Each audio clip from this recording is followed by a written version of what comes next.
Welcome to StorySeeker, exploring the world, one story at a time. Today, let's listen to the classic tale, Little Women, the warm journey of the four March sisters, growing up with love, challenges, and simple dreams. Snow fell softly outside the March house, the flakes drifting like feathers through the grey December sky. The wind howled gently, brushing against the windows as if trying to find its way in. Inside, the warmth of a modest fire flickered in the hearth, casting golden light across a well-worn room filled with love and longing. Four girls sat around the fireplace, each lost in her own thoughts, each wrapped in a quilt or shawl. Though the room was small, it held a world of quiet emotions. Jo, the second sister, was sprawled in an armchair with her legs thrown over one side, tapping a pen against her chin. Her short hair gave her a tomboyish look, and her tone was half playful, half serious. "Christmas won't be Christmas without any presents," she grumbled. Meg, the eldest, elegant in posture despite her threadbare dress, glanced at her with gentle reproach. "We've said that so many times, but you know why it has to be this way." Beth, sweet and shy, sat on a cushion near the fire, mending a slipper with small, neat stitches. Her voice was barely above a whisper. "I just want father home. That would be the best present." Amy, the youngest and most dramatic, sighed loudly from the corner where she was sketching in a worn notebook. "And I still think it's dreadful we can't even afford proper drawing pencils.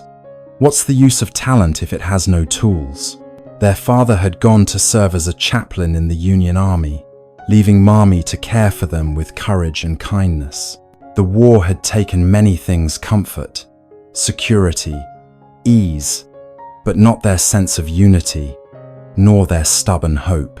Despite the bare shelves, faded curtains, and patched clothes, the March household glowed with something precious: the steady warmth of love, the quiet dignity of doing one's best.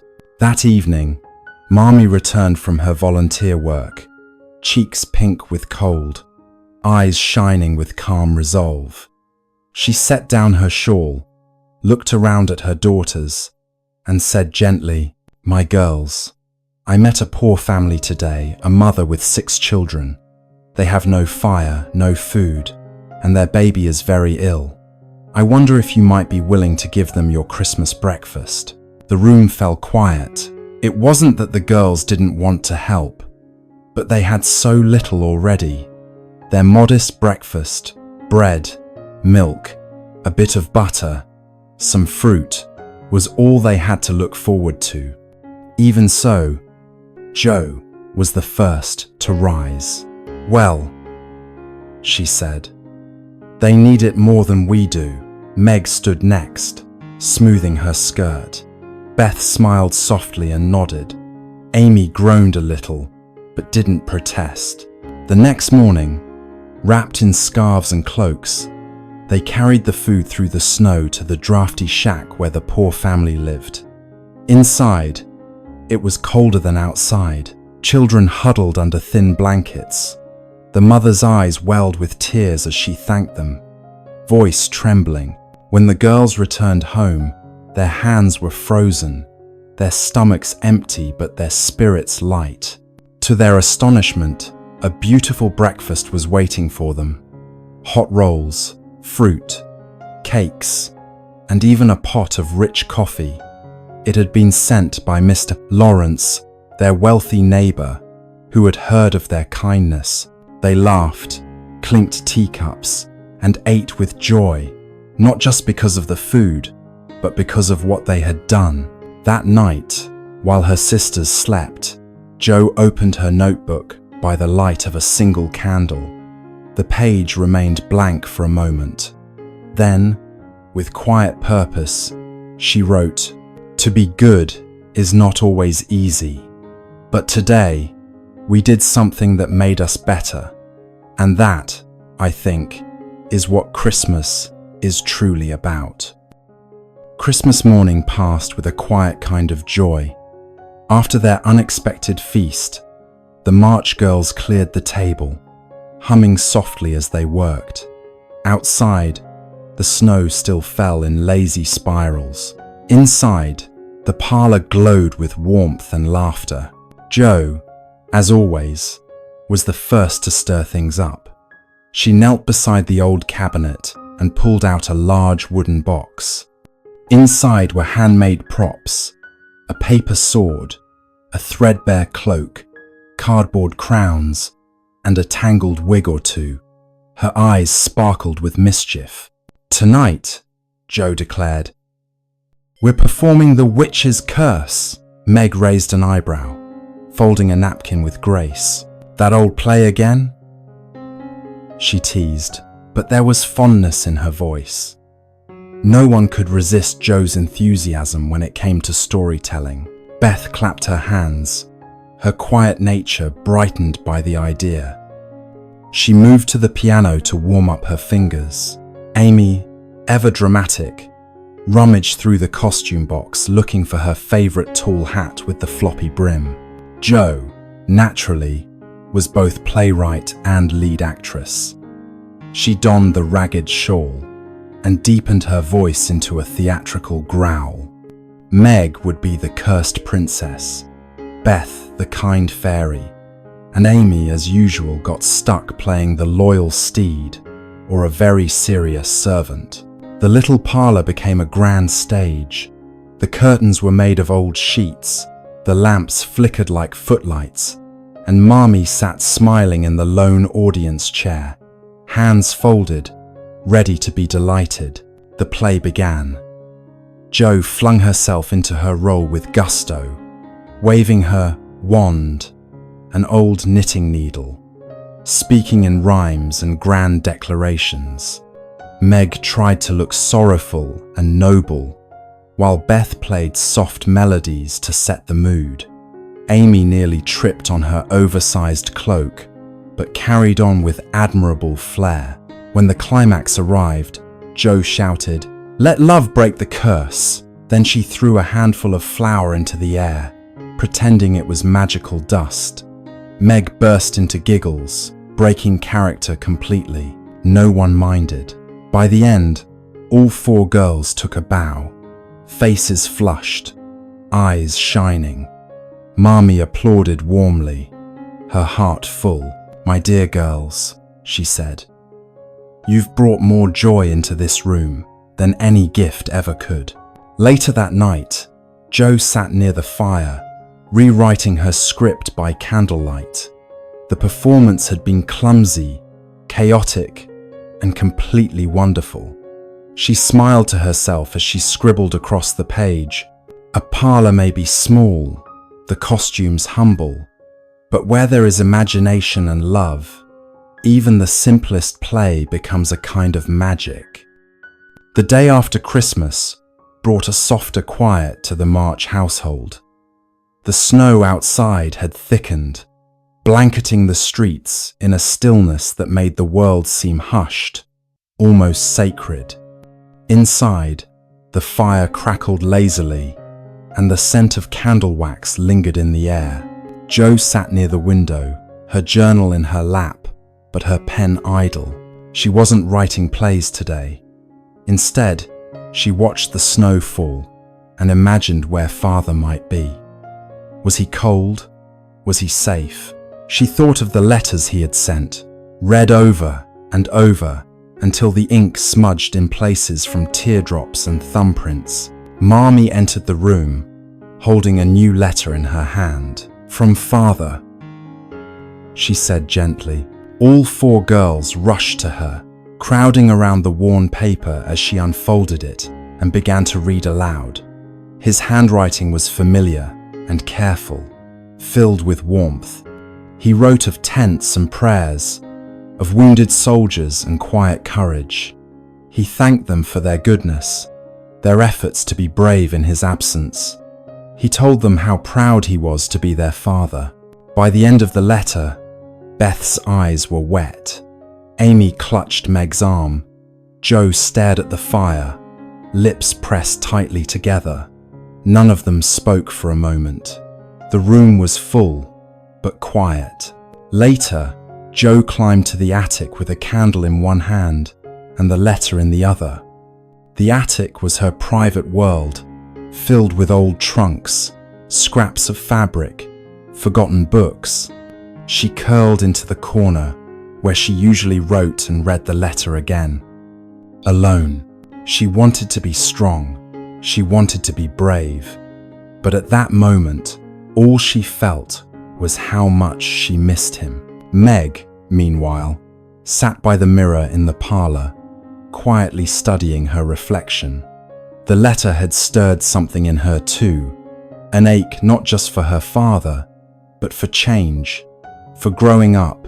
She thought of how she might help more around the house, how she might ease Mommy's burdens. Beth went to the piano. Her fingers moved softly over the keys, playing one of Father's favorite hymns. It was a quiet offering, a prayer in melody. Amy, determined to lift the mood, fetched her sketchbook and began to draw. She sketched their father's face from memory, then added a little angel on his shoulder, smiling, watching over him. That night, as the girls lay in their shared room under thick quilts, Joe whispered into the dark, "I'll write him something tomorrow. Something that will make him proud." Mommy, hearing from the doorway, smiled and whispered back, "You already do, my dear."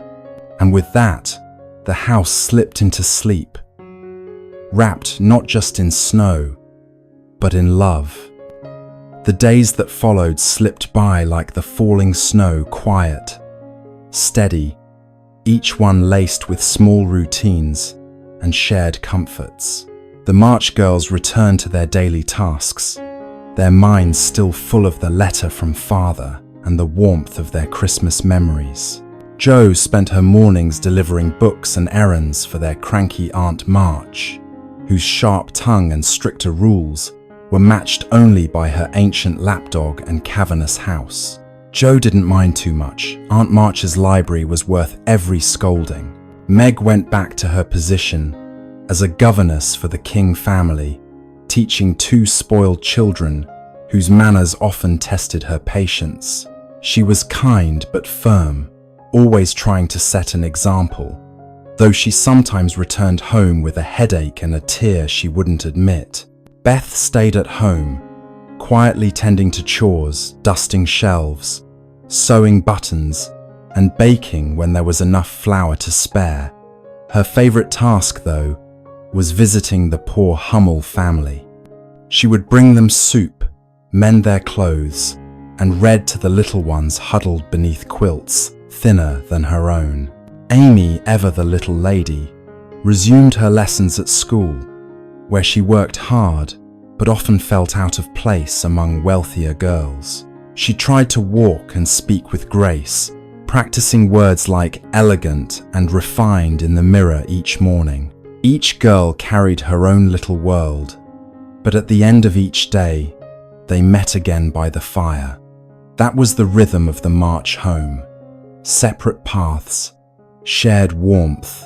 One evening, as they sat mending clothes and sipping weak tea, Meg looked up from her stitching and said, "It's strange how even when we have so little, some days feel quite full."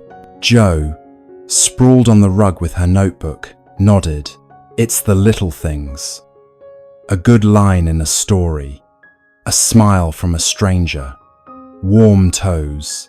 Beth smiled as she folded a fresh towel, or a song you haven't heard in a while. Amy added, with her usual flair, or when your sketch turns out just right. They all laughed, but gently because they understood. Just then, Mommy entered with a small bundle wrapped in cloth. Inside were 4 pairs of bright, new slippers, modest but well made and stitched with love by a kind neighbor. "A small gift," Mommy said, "but I think you've earned it." The girls gasped in delight, holding the slippers like treasure. Jo tossed hers in the air. Beth hugged hers to her chest. Amy spun in hers instantly. And Meg, of course, admired how well hers matched her dress. That night, as they lit the last candle and settled into sleep, Jo whispered from her bed, "Maybe we are poor, but I wouldn't trade this house, or you all, for anything." The others murmured in agreement. Then silence settled in, broken only by the wind outside and the gentle, steady breathing of a family full of love. Though the March girls had grown used to their modest life, the house next door reminded them daily of another world. The Lawrence mansion stood tall and quiet, wrapped in ivy and mystery. Its grand windows, tall iron gate, and manicured hedges made it feel like a place from another story, one where people wore silk gloves and never mended their own socks. Rumors floated about Mr. Lawrence, the elderly man who lived there, known for his stern face and solitude. But it was his grandson, Laurie, who stirred Jo's curiosity. They had seen glimpses of him through the window's curly, dark hair, quick movements, a face that looked both bored and lonely. He didn't go out often, and when he did, it was usually in a carriage or hurried walk beside his tutor. One snowy afternoon, Jo sat at the window scribbling in her notebook when she noticed movement next door. Laurie was at the upper window, watching them. When Jo waved, he hesitated, then waved back, a bit shyly. She grinned, held up a page of her writing, and pretended to read it with grand gestures. Laurie laughed. That was the beginning. A few days later, Beth had the idea to send over some freshly baked rolls as a thank you for the Christmas breakfast. Jo, thrilled by the excuse, volunteered to deliver them. She knocked on the grand door with nervous excitement. A tall servant answered. Then, to Jo's surprise, Laurie himself appeared behind him. "Hello," he said, eyes bright. "Come in, won't you?" The parlor was spacious, full of books, paintings, and the soft ticking of a grandfather clock. Laurie introduced her to Mr. Lawrence, who was, indeed, quite stern, but not unkind.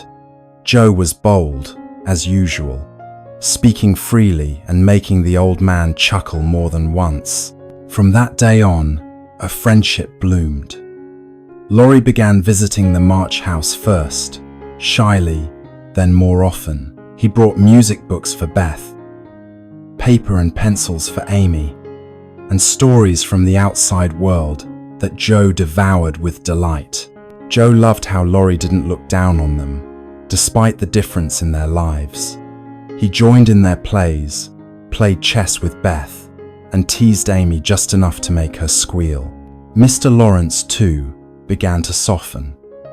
He sent over flowers when Meg was ill, and once secretly left a basket of firewood by their back door.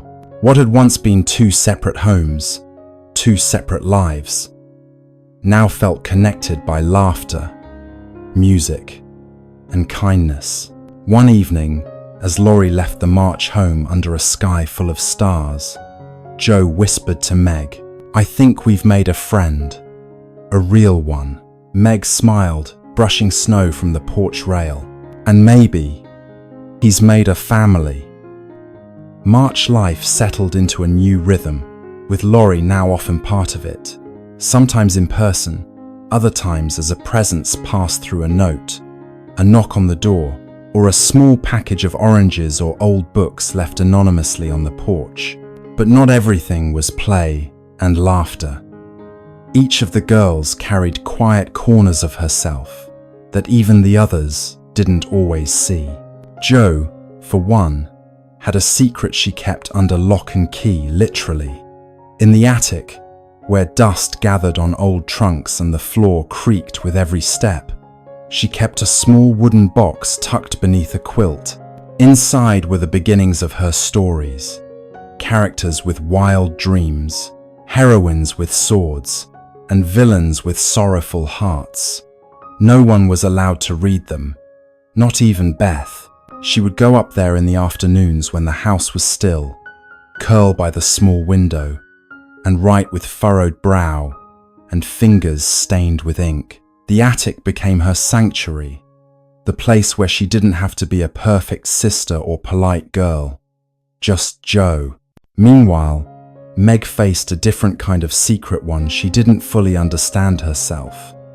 At the King House, where she worked as a governess, she had begun to notice the glances of Mr.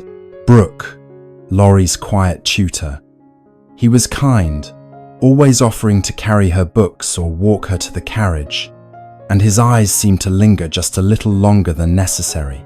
Meg wasn't sure what to make of it. She wasn't used to being noticed, especially not by someone as respectable and serious as Mr. Brooke. She didn't tell anyone, not even Jo, though a soft blush rose to her cheeks whenever his name came up. Beth's secret was quieter still. She had taken to visiting Mr. Lawrence's house, not to see Laurie, but to play his grand piano. The first time had been an invitation from the old man himself. After he heard her humming in the March parlor, he had led her into a room lined with music and memory. The piano stood near the window, polished and untouched for years since his granddaughter passed away. "It should be played," he said simply, and so Beth played, softly, shyly at first. Then, with more confidence, as the days passed. Mr. Lawrence never said much, but he would sit in the hallway and listen, his eyes distant, his hand resting on his cane. Beth's music filled something in that house and in him. Amy, though the youngest, had her own drama unfolding. At school, a girl named Jenny Snow had started teasing her for her old dresses and prim manners. Amy, ever proud, tried to ignore it, but it stung. One day, Laurie walked her home and asked why she looked so quiet. "Nothing," she said, too quickly. But Laurie, in his cheerful way, reached into his coat and pulled out a single chocolate wrapped in gold foil. "For the bravest little lady I know." Amy didn't say anything then, but she kept the wrapper in her sketchbook for weeks. And so, in small corners of quiet and kindness, each girl held something unspoken, a secret, a thought, a hope.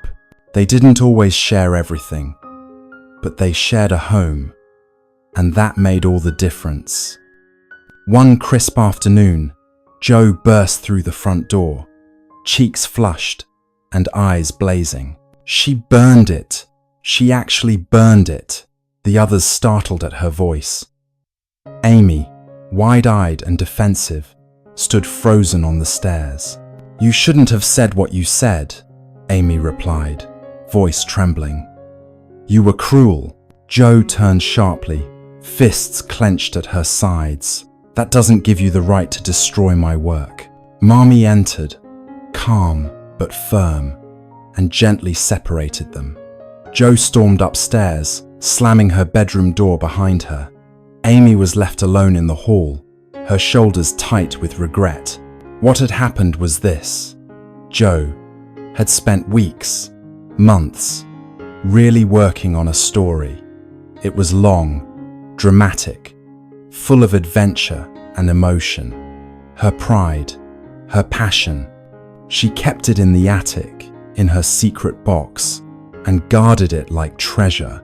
Earlier that day, Jo had refused to take Amy ice skating. Amy, furious and feeling left out, waited until Jo was gone, crept up to the attic, and set fire to the manuscript. By the time Jo discovered the ash, it was too late. The story was gone. That evening, the house was painfully quiet. Jo wouldn't speak to Amy. She barely looked at her during supper. Amy, usually talkative, sat with her head down, barely touching her food. The next morning, Laurie stopped by to ask Joe to go skating. Joe agreed, still simmering but glad to get out of the house. Amy, silently hopeful, grabbed her skates and followed them to the river. "Go home, Amy," Joe snapped when she noticed her behind them. "You're not invited." Amy hesitated, then turned away, blinking fast. Joe and Laurie skated ahead, the ice smooth beneath them, the sun glinting off the river. For a moment, Joe forgot her anger until she heard Laurie shout. Amy had followed them after all. She had stepped onto the ice alone, and now she was gone. Crack! Laurie threw off his coat and rushed forward as Joe screamed. Together, they pulled Amy out of the freezing water, soaked and shivering, her lips pale with fear. Back home, wrapped in blankets beside the fire, Amy sat quietly, her teeth chattered. Joe knelt beside her, guilt wrapped tight around her chest. Later, alone with Mommy, Joe whispered, "I was so angry, I could have lost her." Mommy stroked her hair gently. "Anger is a natural feeling, Joe, but we must learn to master it, or it will master us." That night, Joe crept into Amy's room. The youngest March sister was asleep, her hair damp, her breath steady. Joe sat beside her and watched the rise and fall of her chest. She leaned close, whispering, "I'm sorry." Amy didn't stir, but her hand, resting on the quilt, opened just slightly. And Joe took it. Forgiveness is never loud. It doesn't shout or insist. Sometimes, it just needs a cold river and a quiet moment to begin. A few days after the skating accident, peace had returned to the March home mostly. Joe and Amy were friends again, and laughter slowly replaced tension. But for Amy, a new drama was quietly unfolding at school. Amy took great pride in her handwriting, her posture, and her appearance, especially her hands. She believed elegant hands were the mark of a refined lady, and she spent hours practicing graceful gestures, even when no one was watching. At school, she guarded her supplies like treasure. Her pencil box was neatly arranged, and she had one prized possession, a small bottle of pickled limes. Limes at the time were considered fashionable treats among girls. Whoever had them was instantly popular. So when Amy saw Jenny Snow, the same girl who teased her for being poor, passing around limes and gaining attention, she was determined not to be left out. That afternoon, Amy spent the last of her allowance on a dozen limes. She carried them to school, wrapped carefully in a handkerchief, her heart fluttering with excitement. But before she could share them, the teacher discovered them. "Amy March," he said sternly, "you know the rule. No food in class." Amy stood up, her face pale. I didn't eat them. I was going to bring them forward." She did as told, slowly placing the handkerchief on the desk. Then came the worst part. "Open your hand." Amy hesitated. "Your left hand, Miss March." And with one swift motion, he struck her palm with a ruler. It wasn't just the sting of pain, it was the humiliation. The gasp of the other girls, the burn of tears she refused to let fall. Amy's pride was far more bruised than her hand. That evening, Amy came home quiet and tight-lipped. When Mommy gently asked what had happened, Amy only said, "Nothing worth repeating." But Joe pressed, and finally, Amy burst out, "He hit me in front of everyone, just for having limes, and I was only trying to fit in." Joe's eyes darkened. "That's cruel. He shouldn't have done that." Mommy sat down beside Amy and took her hand gently. "Sometimes, people in power forget kindness, but we mustn't let their harshness make us hard." She paused, Vanity, my dear, can be a dangerous thing, but so can shame. You are enough without limes, or ribbons, or perfect handwriting. Amy blinked up at her mother. Really, really. That night, Jo secretly placed a little drawing of Amy's hands on her pillow, with the note, "The hands of a true artist, strong and soft." Amy never brought limes to school again, but she carried that note in her pocket for months. Spring arrived gently in Concord. Snow melted from the rooftops. The trees stirred with budding leaves, and the girls swapped wool shawls for lighter dresses. With the new season came invitations, and Meg received one that made her heart flutter. Mrs. Gardiner, a family friend with wealth and high social standing, invited Meg to stay in Boston for 2 weeks. There would be parties, dances, fine dinners, things Meg had only read about in novels, though Jo rolled her eyes, calling it a parade of powder and pretension. Meg was quietly thrilled. When the day came, Marmee kissed her eldest daughter goodbye, smoothing a wrinkle in her dress with motherly affection. "Be yourself, Meg. Not more. Not less," Meg nodded, holding back her nerves. She wanted to fit in, not just to be admired, but to belong, just for a little while. In Boston, the Gardiners dressed Meg in borrowed silks and satin slippers. Her hair was curled, her cheeks dabbed with rouge, and her hands scented with rosewater. When she saw herself in the mirror, she barely recognized the girl staring back. At the first party, the lights sparkled, the violins played, and young men bowed as they asked her to dance. They complimented her smile, her laugh, her gown, especially one gentleman named Mr. Moffat, who offered her punch and whispered flattering things in her ear. Meg was dazzled. The attention, the gowns, the graceful way people moved and spoke. It all felt like a fairy tale she wasn't quite ready to end. But not all was golden behind the glitter. One evening, as Meg waited in the dressing room, she overheard a pair of girls whispering, "She's sweet, but you can tell she's not one of us. Moffat only flirts with her because she's new." The words stung. Meg stood frozen, cheeks burning. Later that night, as she stared out the bedroom window, she thought of her family, of Jo's laughter, Beth's quiet songs, Amy's dramatic sketches. She thought of Marmee's hands, worn but kind. Meg had wanted to feel grown up, to feel beautiful.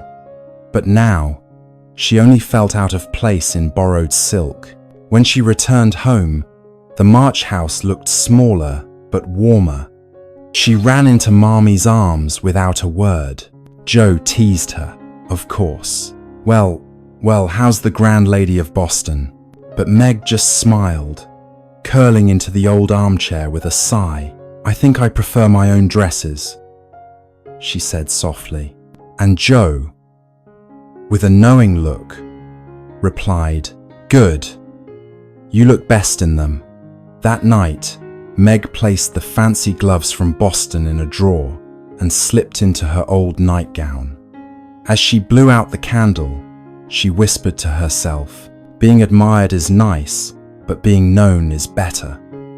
One bright Saturday, Laurie appeared at the March home with an invitation that made Jo nearly drop her book. "Picnic," he grinned. "Tomorrow, at the river, just a few of us, some of my friends, a few from your circle. Say yes." Jo's eyes lit up. "With real food and boats and sunshine, and no formal dresses," Laurie added, glancing at Meg with a teasing smile. With Marmee's blessing, the girls prepared with great excitement. Amy polished her shoes 3 times. Meg braided her hair into her most graceful twist. And Jo pulled on her most comfortable dress and didn't bother taming her flyaway curls. The next morning was full of golden light and birdsong. The group gathered near the riverbank. Laurie, Mr. Brooke, the gardener cousins, and a few others Joe had only heard about in passing.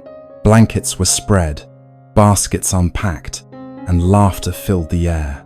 Meg sat near Mr. Brooke, her cheeks pink when he asked about her time in Boston. She found his quiet nature calming, his words thoughtful and sincere, so unlike the empty flattery she'd heard at the city parties. Jo, meanwhile, was in her element. She ran races with the boys, climbed trees to pick apples, and told dramatic stories that had everyone in stitches. Her joy was contagious. Amy hovered near the older girls, watching their elegant manners and trying to copy their posture.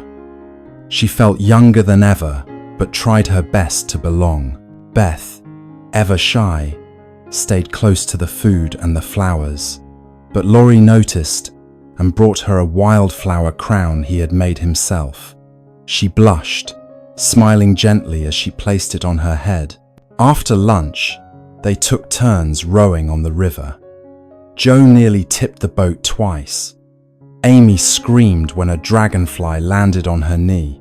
Meg leaned back, letting the breeze lift the strands from her face, eyes half closed in contentment. It was a simple day, no grand events, no profound revelations, but it left a soft glow in each heart like sunlight warming the skin long after the clouds return. That evening, as the March girls walked home, they were quiet in the most peaceful way. "Did you see how Mr. Brooke looked at you?" Jo teased Meg. Meg rolled her eyes but couldn't hide her smile. Amy sighed dramatically. "I'll never grow up fast enough to be interesting." Beth, carrying a small bunch of daisies, said softly, "I liked today. I liked that we were all ourselves." And they were. Different, as always, but moving forward together. One rainy afternoon, the March girls gathered in the parlor, restless from being stuck indoors. The wind knocked at the windows, and puddles formed in the yard. After finishing her chores, Jo stretched out on the rug with her arms behind her head. "Wouldn't it be nice," she mused, "if we could live as we pleased, just for a week?" Meg looked up from her needlework. "Without rules, without expectations," Jo clarified. "No duties, no responsibilities, just freedom." Amy clapped her hands. "Let's try it, an experiment. No chores, no schedules, just art, reading, and fun." Beth, ever the peacekeeper, hesitated. "But what about Mommy? She'll understand." Jo grinned. "We'll call it a resting week, like a holiday." Mommy, when consulted, smiled knowingly and gave her blessing, though with a quiet gleam in her eye. The next day began with grand enthusiasm. Jo spent hours writing in the attic. Meg read romantic novels on the couch. Amy painted dramatic portraits of imaginary queens. Beth played the piano until her fingers tired. Dishes piled in the sink. Laundry remained untouched. Dust settled quietly over the bookshelves. By day 3, the parlor looked as if a windstorm had passed through. Jo's papers were scattered everywhere. Amy had spilled paint on the rug. The bread was stale. Meg's once sharp gown now looked a bit wrinkled. Beth tried to clean, just a little, but Jo stopped her. "No cheating.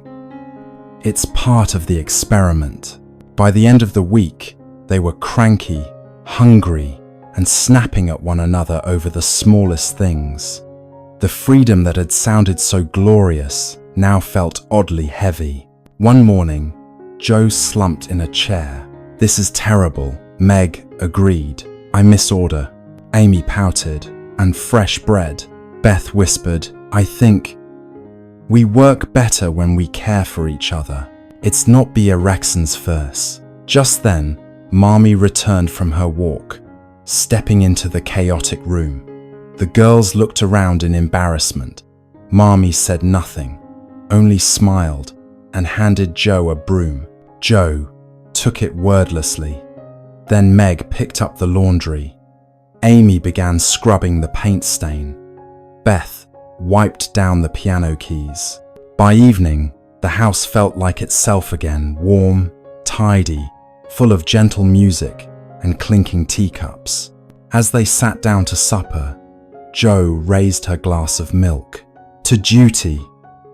It's not glamorous, but it makes life sweeter. Mommy chuckled softly. You've learnt something real, my dears. Freedom without purpose quickly becomes emptiness, but work, shared with love, becomes joy. The girls nodded, their cheeks pink with both warmth and wisdom. That night, Joe wrote a new story shorter than usual, but better. At the bottom of the page, she scrawled, "Sometimes, the happiest life is a well-lived ordinary one." Summer came to Concord with golden skies and the scent of wildflowers drifting through open windows. The March household felt brighter, more alive. The garden bloomed with color. The sun lingered longer in the evenings, and the sisters' days were full of stories, music, and shared laughter. One morning, Laurie appeared at the door with a wide grin and a folded piece of paper. "You're all invited to a picnic at our place tomorrow. Grandfather insists." Excitement burst through the house like sunlight through glass. Even Amy, usually fussy about outdoor events, rushed to prepare her best hat. The next day, the picnic at the Lawrence estate was like something out of Joe's stories. The garden was trimmed and glorious, with vines climbing up trellises and white cloths draped over long tables. Mr. Lawrence, in his stiff black coat, nodded politely from a shaded chair, pretending not to enjoy himself, but his eyes were warm as he watched the girls. Meg stayed near Mr. Brooke, who offered her lemonade and quoted poetry. Amy wandered among the roses with her sketchbook, capturing the scene in light pencil strokes. Beth played gentle melodies on the small garden piano Laurie had helped carry outside. Joe, of course, challenged Laurie to a race across the lawn and lost her bonnet somewhere in the bushes. That evening, as fireflies lit the dusk, Mr. Lawrence asked Beth to play one more tune. She chose something simple and soft. When she finished, the old man rose and placed something in her hand. A small, golden key. "It's for the music room," he said, voice low. "Anytime you wish." Beth, speechless, hugged him, a rare and tender moment that made everyone pause. But joy has its way of shifting quickly. Later that week, a letter arrived. It was from the army hospital. Their father had fallen ill, seriously ill. Mommy read it at the table, her hands steady but pale. The room fell silent as her voice softened over the final lines. Without hesitation, she began to pack. There was no question she would go to him. "He needs me," she said simply. The girls helped gather what little they had. Mr. Lawrence arranged her travel. Mr. Brooke offered to escort her. That night, Joe climbed to the attic, tears prickling her eyes. She had never seen Mommy look so small. The next morning, as Mommy prepared to leave, she hugged each daughter tightly, whispering something only they could hear. To Joe, "Be strong for them." To Meg, "Keep the house kind." To Beth, "Sing when it gets too quiet." To Amy, "Grow, but stay sweet." And then she was gone. The house felt colder without her. But as the door closed, Joe stood tall, her chin lifted. "All right," she said. "Let's show her we can manage." They would, because they were March girls, and March girls, though small in number, carried hearts full of courage. With Mommy gone and Father ill far away, the march home grew quieter. Not sad exactly, but thinner, as if part of the light had left the rooms. Jo tried to fill the silence with energy. She rose early, checked on everyone, kept the fire going, and ran errands with a determined stride. Meg managed the household budget with care, stretching every penny. Amy practiced her penmanship and sketches in proud silence. But it was Beth who kept the soul of the house beating softly, her music, her gentle hands, her quiet presence. She moved like a song played just under breath. Then, one morning, Beth didn't come down for breakfast. Jo went to check on her and found her still in bed, her skin pale, her hands cold. She smiled faintly. "Just a little tired," Beth whispered. At first, they believed it was nothing more than a seasonal chill. But the next day, Beth was weaker. And the next, she couldn't rise at all. Dr. Bangs came and spoke in hushed tones with Meg. When he left, Jo followed him out to the porch. "It's scarlet fever," he said gravely. Jo froze. Scarlet fever. Dangerous. Especially for someone as delicate as Beth. Fear swept through the house like a sudden wind. They quarantined Beth upstairs. Hannah, their loyal servant, cared for her while the others kept their distance. Amy, having never had the illness, was sent to stay with Aunt March, a command she obeyed through tears. Each day, Jo sat outside Beth's door, listening for movement, whispers, anything. She read aloud through the keyhole. She sang softly when the silence became too heavy, but mostly, she waited. Meg tried to stay hopeful. She brought flowers, fluffed pillows, told light stories, but her eyes grew redder each night. One evening, Jo sat alone in the attic. The rain tapped at the roof, and the candle flickered in its jar. She opened her journal, but couldn't write. "Please," she whispered into the empty space. "Please let her stay." That night, Beth's fever peaked. Hannah sent for the doctor again. Laurie paced outside with Jo, their faces pale in the moonlight. Then, morning, a creak on the stairs. Hannah, weeping but smiling. "She's sleeping. Proper sleeping." Relief crashed over them like a wave. Jo burst into tears and held Laurie's hand tightly. Beth would live. She was not yet strong, not yet the same. But the fever had passed, and with it, the sharpest edge of fear. When Mommy returned, summoned by a letter that told her only part of the story, she found Jo asleep at Beth's bedside, fingers entwined with her sister's. She said nothing, just knelt and kissed both their hands. In the weeks that followed, Beth's recovery was slow but steady. Jo never left her side, and in the quiet of that room, Jo learned that bravery didn't always shout or run fast or wave a sword. Sometimes it sat still. Sometimes it waited. Winter returned with crisp winds and pale skies. Though the March family had weathered many storms, this one brought a quiet weight.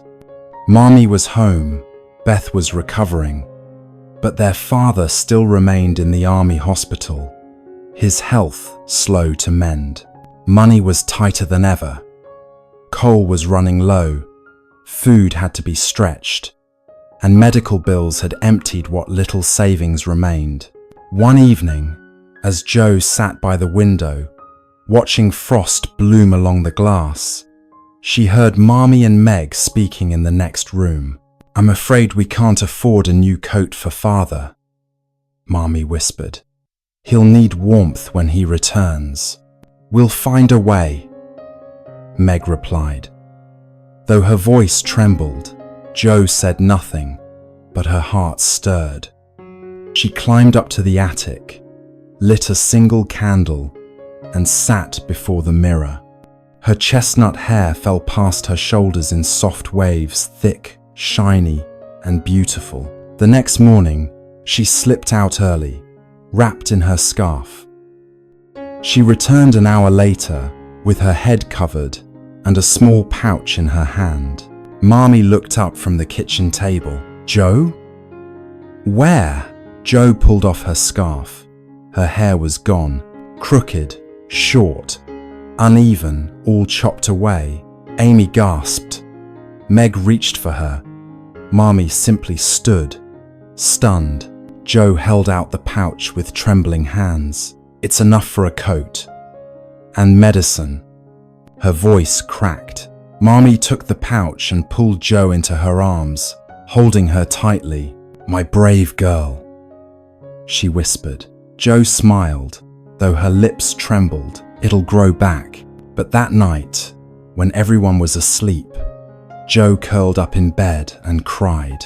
Not because she missed her hair, but because she suddenly felt different, like she had lost a part of herself she didn't know mattered until it was gone.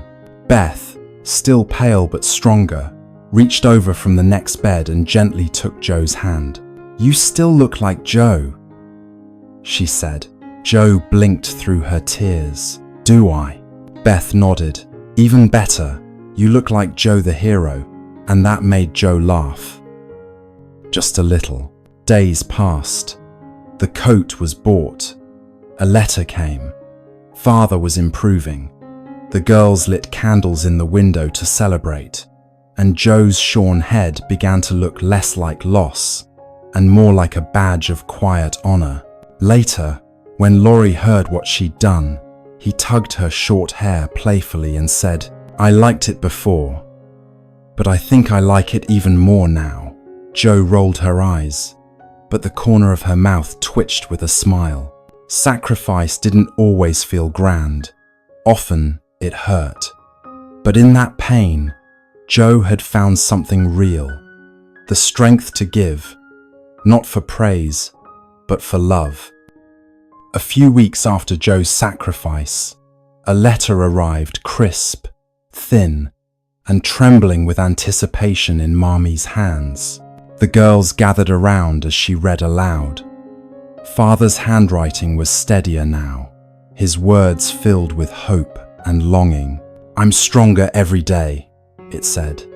"They say I may come home soon, if all continues well. Tell my girls I miss them more than words can hold." The room erupted in quiet joy.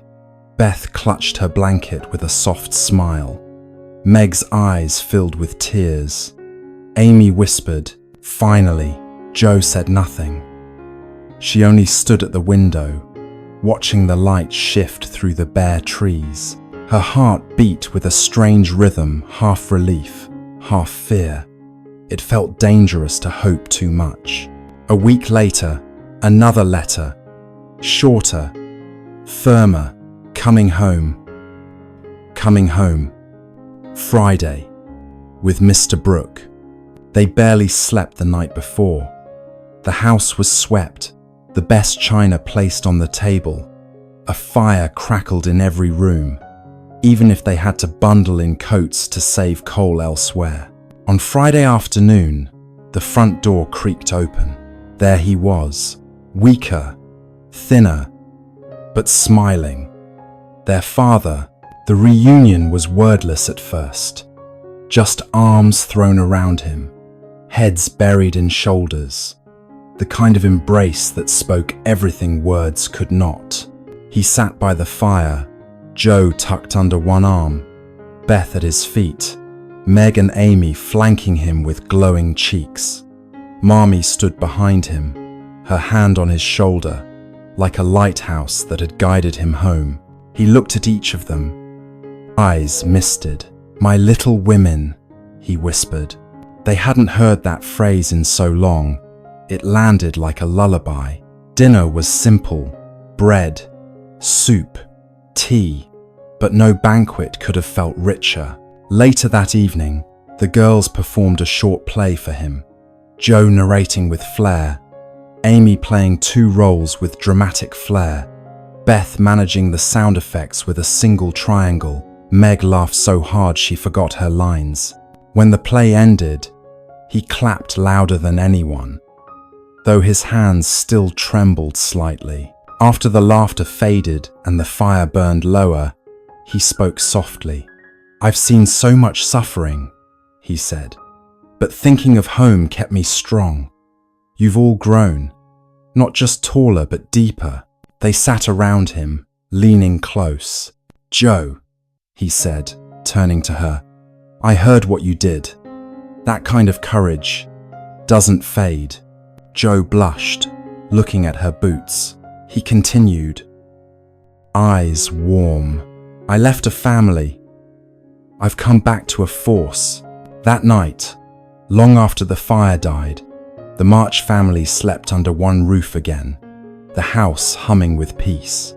Outside, snow began to fall again, soft as silence, and inside, dreams were made not of grandeur but of hands held, of breath shared, and of love returned.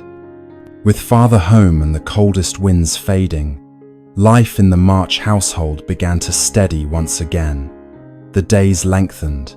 The fire burned a little slower. Beth's colour returned. Amy became less dramatic. Meg smiled more often. And Joe, though still wild at heart, walked more quietly through the house, as if she carried something delicate inside her. One morning, while folding laundry, Beth paused by the window.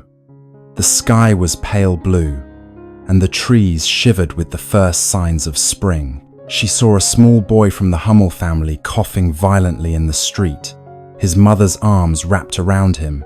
Without a word, Beth wrapped a loaf of bread in a cloth and walked to their home. The Hummels lived in a one-room shack, barely held together by boards and prayers. The baby, thin and feverish, lay in a corner, his cries faint. Beth knelt beside him, whispering soft songs, her fingers brushing his damp hair. She came every day after that, bringing soup, mending clothes, holding the baby when his mother's arms gave out.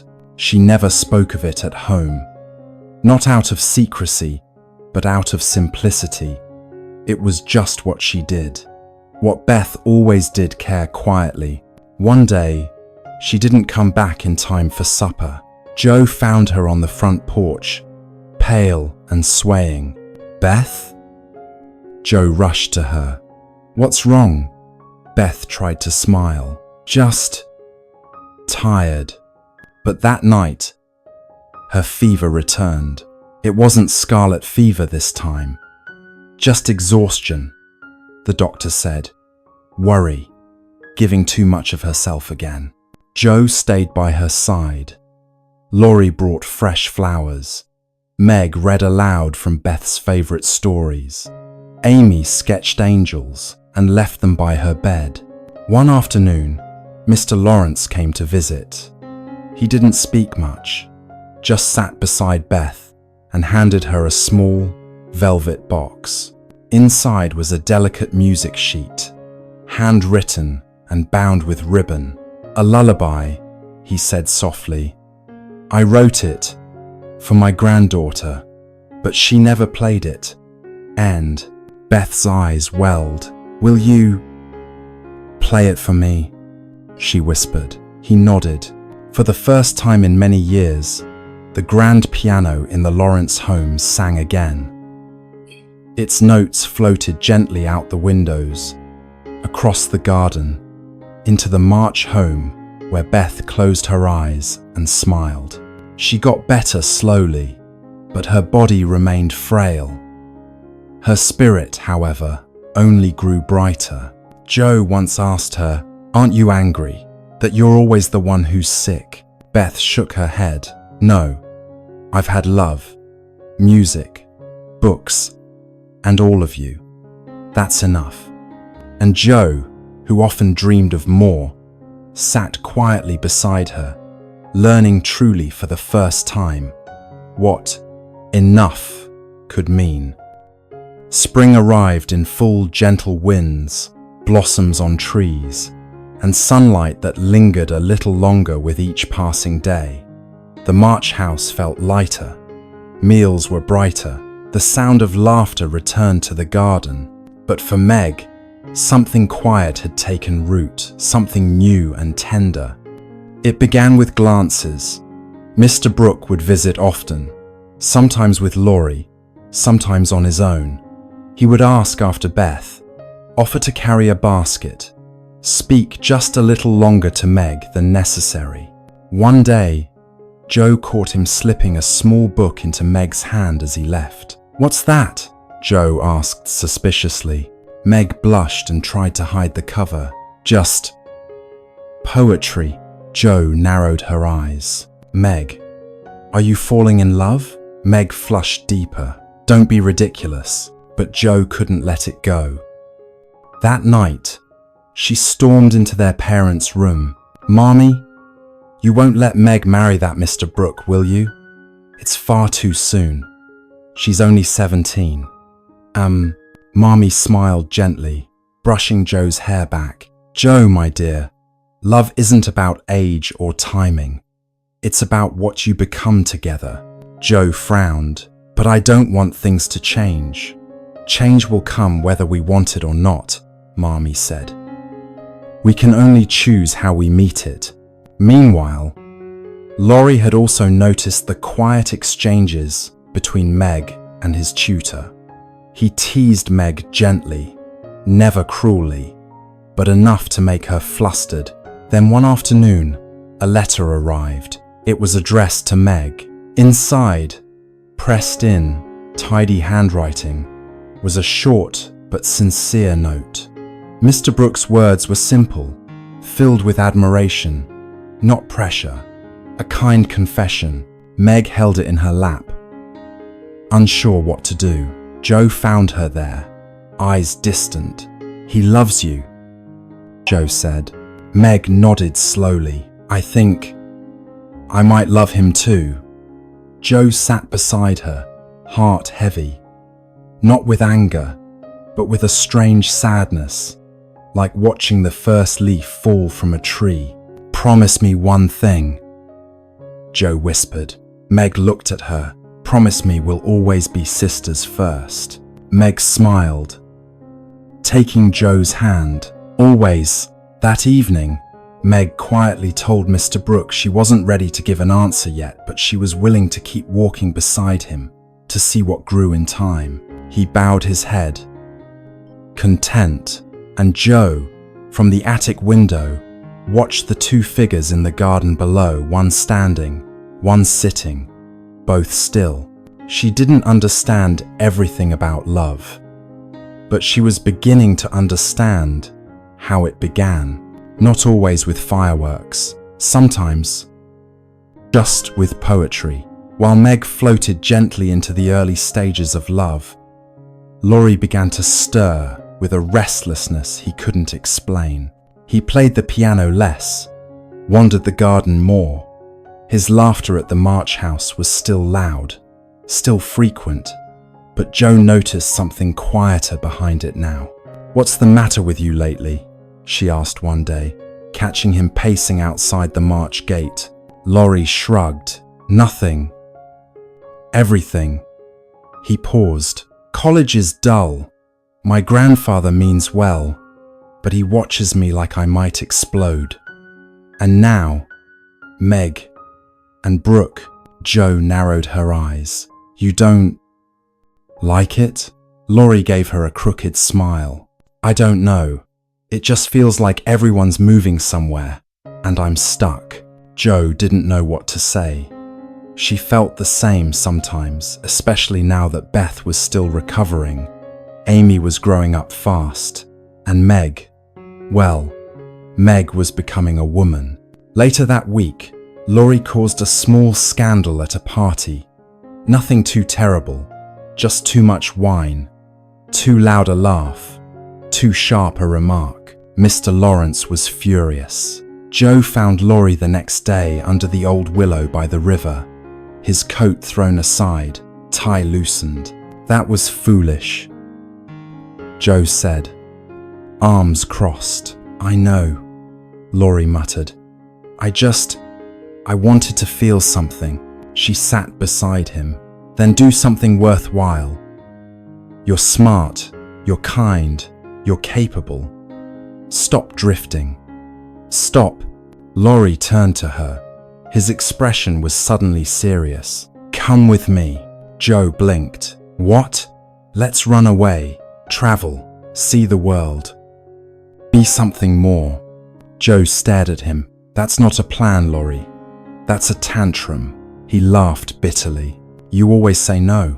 Joe softened. "Not because I don't care, but because I do. Laurie, you're meant for great things.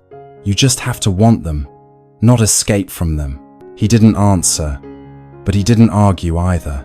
That night, Joe sat in the attic, staring at her stories. She ran her fingers over the pages, then slowly gathered them together, tied them with a ribbon, and placed them in a small satchel. The next morning, she went into town. At the publishing house, she placed her stories on the desk, heart thumping. "These are mine," she said simply. "I'd like to know if they're worth anything." The man glanced through the first few pages, then nodded. "Leave them with me. I'll let you know." Joe left the building with her head high and her heart racing. She didn't run away with Laurie.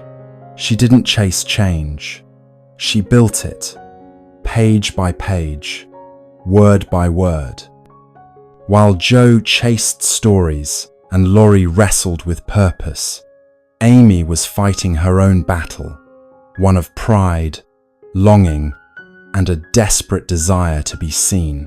At school, she tried hard to appear graceful and clever. She copied her lessons neatly, smiled just the right amount, and used big words she barely understood. But her teacher, Mr. Davis, rarely seemed impressed. One day, Amy brought a small sketchbook to class, hoping to show her latest drawings, delicate portraits of her sisters, a church steeple, even a self-portrait with ribboned curls. She slipped it under her desk, intending to work on it during breaks. But during arithmetic, Mr. Davis caught her glancing at it. "Amy March," he said sternly. "Bring it here." Amy froze. Her classmates giggled. Her hands trembled as she walked to the front of the room. He took the sketchbook, flipped through it, and without another word tossed it into the fire. Gasps filled the room. Amy stood still, watching the pages curl and blacken, the faces of her sisters twisting in the flames. She said nothing. She sat down, and when school ended, she walked home with a stiffness that made Joe, who met her at the gate, pause. "What happened?" Joe asked. Amy didn't speak until they reached the sitting room. Then she crumpled onto the floor, sobbing.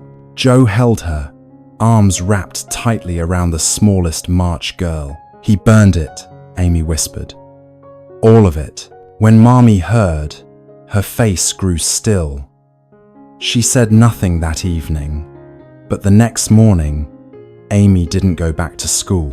A few days later, a note was sent. Mr. Davis had apologized after hearing from several concerned parents, but Amy did not return. Mommy decided that, for now, Amy would be taught at home. It was a small victory, but for Amy, it was something more. It was the first time she felt taken seriously, not just as the youngest, the pretty one, the dreamer, but as someone who mattered. She worked harder than ever. Her sketches improved. Her handwriting became graceful. She even stopped using long, unnecessary words. But most of all, she started to grow, not just up, but inward. One evening, as Beth played softly on the piano and Meg read beside the fire, Jo noticed Amy quietly sketching in her corner. She had drawn the whole room: Beth's bowed head, Marmy's steady hands, Meg's gentle profile, and Jo herself mid-sentence, eyes alight. Jo crossed the room and looked over Amy's shoulder. "That's actually very good," she said. Amy blinked. "You think so?" Jo nodded. "You didn't just draw how we look. You drew how we feel." Amy smiled, cheeks glowing with pride. Not loud pride, but something steadier, something earned. That night, Jo wrote in her journal, "Amy is no longer just our baby sister. She's becoming someone strong in her own way. And I'm starting to see her." As spring warmed into summer, Beth's strength returned slowly, like a flower coaxed back by sunlight after a long, cold season. Her steps were lighter, her cheeks pinker, but her voice remained soft and her presence gentler than ever. She spent her mornings at the piano, afternoons sewing beside the window, and evenings reading poetry in a voice that made even Jo slow down and listen. One afternoon, Mr. Lawrence visited with a small package wrapped in brown paper and tied with a green ribbon. He handed it to Beth without a word, just a small nod and a rare smile. Inside was a piece of sheet music, handwritten, delicate. Beth's eyes widened. "This was your granddaughter's," she whispered. Mr. Lawrence nodded. "She would have liked you to have it." Beth's fingers trembled as she unfolded it. Notes danced across the page like tiny stars. She sat at the piano and played it slowly, carefully, reverently. The melody was light and sad and hopeful all at once. When she finished, there was no applause, only a stillness that felt like prayer. After he left, "May I do something for him?" Marmee smiled. "Of course, dear." Beth worked for days in secret. She stitched a pair of slippers, dark, warm, lined with fleece. Her fingers ached by the end, but she refused to stop. When they were done, she wrapped them carefully and walked them next door herself. Mr. Lawrence was surprised, but he said little, only took the gift and looked at her for a long moment. "Thank you, Beth." She smiled and nodded. That evening, he played the song she'd learned his fingers, older now, slower but still strong. The notes drifted across the garden, where Beth sat quietly beneath the trees, listening. Back at home, Jo asked, "Why do you love him so much?" Beth shrugged. "Because he was once broken too." Jo didn't understand fully. Not yet.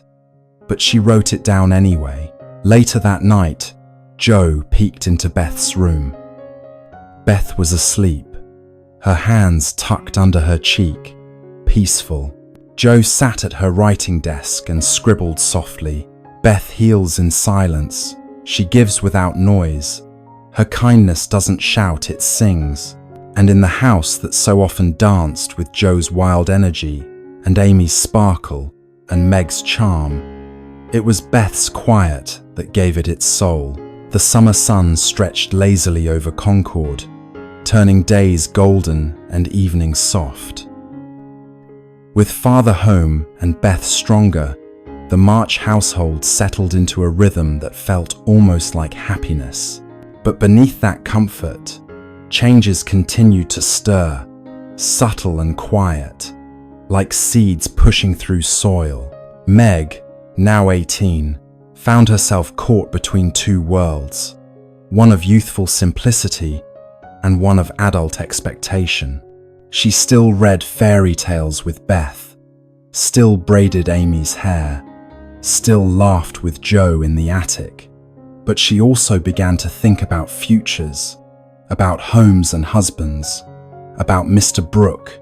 She didn't say much, but her hands lingered longer on her reflection. Her smiles came softer, her silences deeper. One afternoon, the girls were invited to another gathering at the gardener's. Amy, as always, was eager. Jo grumbled, but went anyway. Meg, however, seemed unusually quiet as she prepared. "What's wrong?" Jo asked, brushing dust from her sleeves. Meg hesitated. "I feel like I don't belong there anymore, but I also want to." Jo frowned.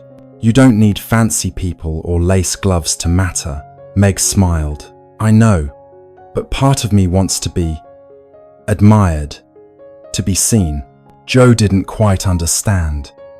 She never needed that kind of attention, but she nodded anyway. "Just don't lose yourself in trying to be someone else."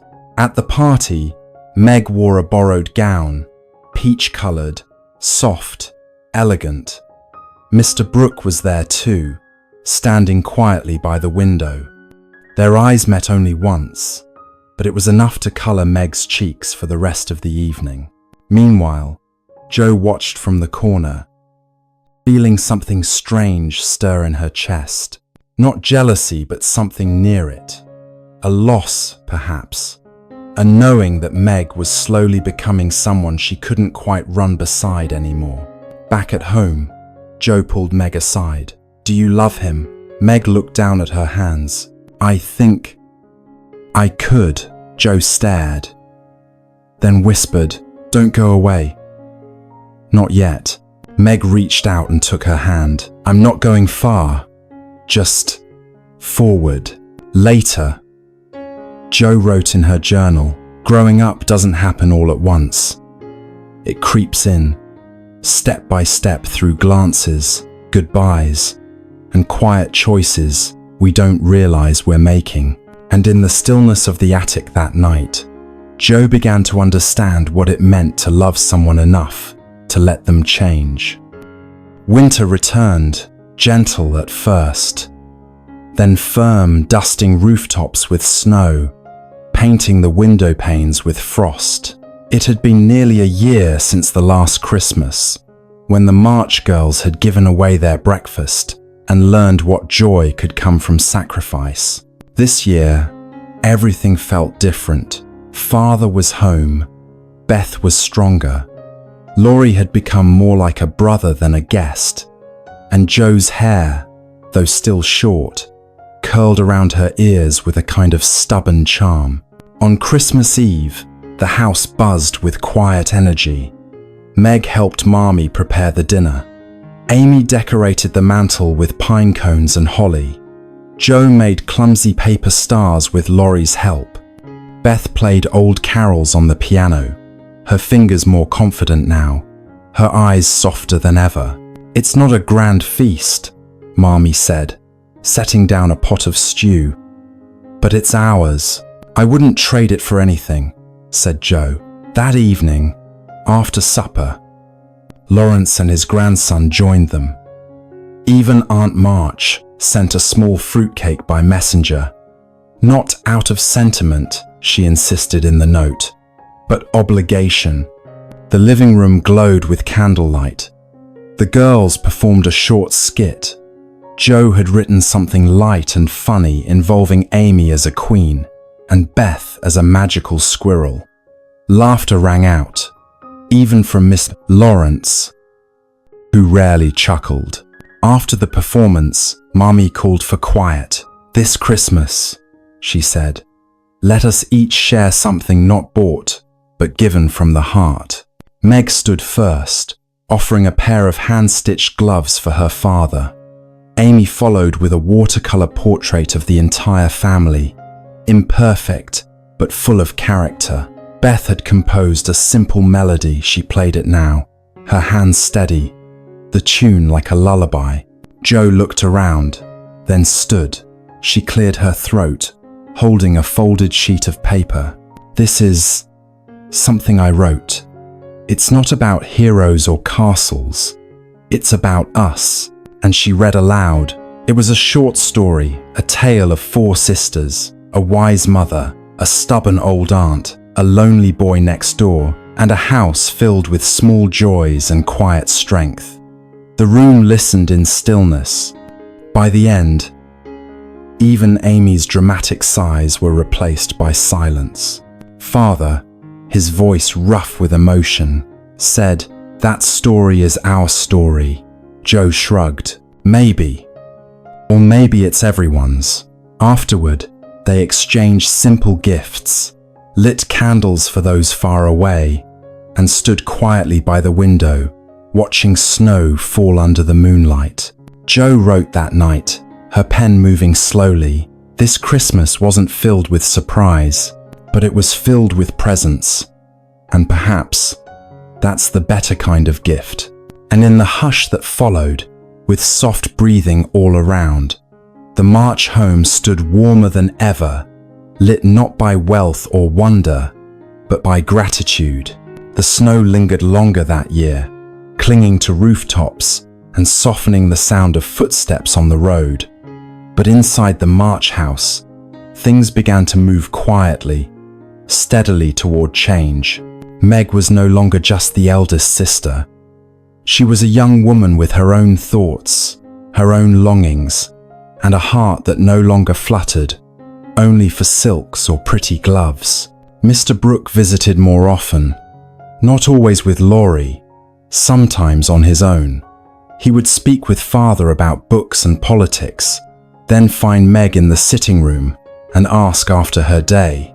Their conversations were soft, filled with pauses that felt full instead of awkward. Joe watched all of it with unease. "He's going to propose," she said one night to Laurie. "Probably," he replied. Joe stared at him. "And you're fine with that?" Laurie shrugged. "She loves him. He's a good man. And besides," he hesitated, "it's not my place to keep things from growing." Joe didn't answer. Then, one quiet evening, Mr. Brooks stayed after dinner. He asked to speak with Meg alone. The others found reasons to disappear except Joe, who lingered by the stairs until Marmee gently pulled her away. In the parlor, beside the dim glow of the fire, Mr. Brooke looked at Meg with a nervous smile. "I have nothing to offer," he said. "Just myself, my respect, my hopes, but no fortune, no house. Only the promise to work hard and love you well." Welton, Meg's hands trembled in her lap. She thought of the stories she used to read of grand proposals, sweeping gestures, and glittering futures. This was not that, but it was real and gentle and true. She looked up and said, softly, "Yes." The house felt different after that. Joe sulked for days, snapping at door hinges and scribbling furiously in her notebook. Marmee found her in the attic. "You're not losing her, Joe," she said gently. "She's just building her own home." "But why now?" Joe cried. "Why change anything when we're finally all together?" Marmee smiled. "Because love doesn't wait for the perfect moment. It grows in the imperfect ones." Joe didn't respond. But that night, she hugged Meg a little longer. Later, in her journal, Joe wrote, "It's hard, watching someone you love belong to someone else. But maybe love isn't about keeping. Maybe it's about letting go just enough to let them bloom." And so, the March sisters stood at the edge of a new season, not quite saying goodbye, but learning how to hold on differently. With Meg's engagement now quietly settled, word began to trickle through Concord like tea. Poured too eagerly, it spilled into every parlor and shop, every sewing circle and Sunday pew. "The March girl is marrying poor Mr. Brooke, but he has no fortune, no land." She could have done better. The whispers didn't reach Meg directly, but she felt them like a chill sneaking under the door. At the grocer, women eyed her hands. At church, they offered tight smiles and even tighter comments. "Such a romantic girl," they'd say. "But she'll learn." One afternoon, Aunt March came to visit, dressed in black velvet, cane in hand. She didn't wait to sit before launching her opinion. Meg, I forbid this foolishness. Meg blinked. It's not foolish, Aunt. It's impractical. You'll be poor as a church mouse. And don't expect me to help once you've thrown yourself away. Marmee, calm but firm, stepped in. Meg is choosing with her heart, and we will support her. Aunt March stood, insulted. Then she can live with the consequences. She left in a huff. But Meg stood straighter that night. Let them gossip, she said quietly. I'd rather be loved deeply than richly. Still, the doubts crept in when the house was quiet, Mr. Brooke noticed. One evening, he handed her a folded piece of paper. Inside was a list, his income, his debts, his savings. It isn't much, he said, but it's honest, and it will grow. I want you to see the whole picture, not just the hope. Meg looked at the paper, then at him. This is more valuable than any estate, she said softly. Elsewhere in the house, Jo wrestled with her feelings. She watched Meg prepare for a life that didn't include bunk beds and attic plays. And though she was trying to be happy, something still tugged at her chest. Why does everyone want to grow up? She muttered. Laurie found her brooding under the apple tree. You know, he said, you're allowed to be sad. Jo looked up. I'm not sad. I'm just left behind. He nodded. Then write about it. Turn it into something. That's what you do, right? Jo didn't reply. But later that night, she did just that. She wrote a story about 4 sisters, about change and resistance, about loving deeply and learning to let go. She placed the pages in a drawer and whispered, "This is for you, Meg, for the girl you were and the woman you're becoming." The day dawned clear and calm, soft blue skies, a warm breeze, and the scent of blooming lilies in the garden. It was not a grand wedding day. There were no carriages lined up, no glittering gowns, no orchestra tuning behind satin curtains, but it was perfect. Meg had chosen simplicity. She wore a cream dress sewn by Marmee, with tiny pearls at the cuffs. Her veil was borrowed, her shoes scuffed but clean. In her hands, she held a small bouquet of wildflowers, tied with Jo's old ribbon. The march home buzzed with quiet joy. Beth played soft music on the piano. Amy fluttered between mirrors and buttons, fixing last-minute details. Jo tried not to cry every time she looked at Meg. "You're not allowed to look so peaceful," Jo said, half laughing. Meg smiled. "I'm exactly where I want to be." The ceremony was held in the living room. Chairs were brought in from neighbours. Mr. Lawrence sat in the front row, solemn and proud. Laurie stood beside Mr. Brooke, who was dressed plainly but looked as if he held the entire world in his hands. Marmee beamed, her hand resting quietly in Father's. Beth sat with folded hands, eyes bright.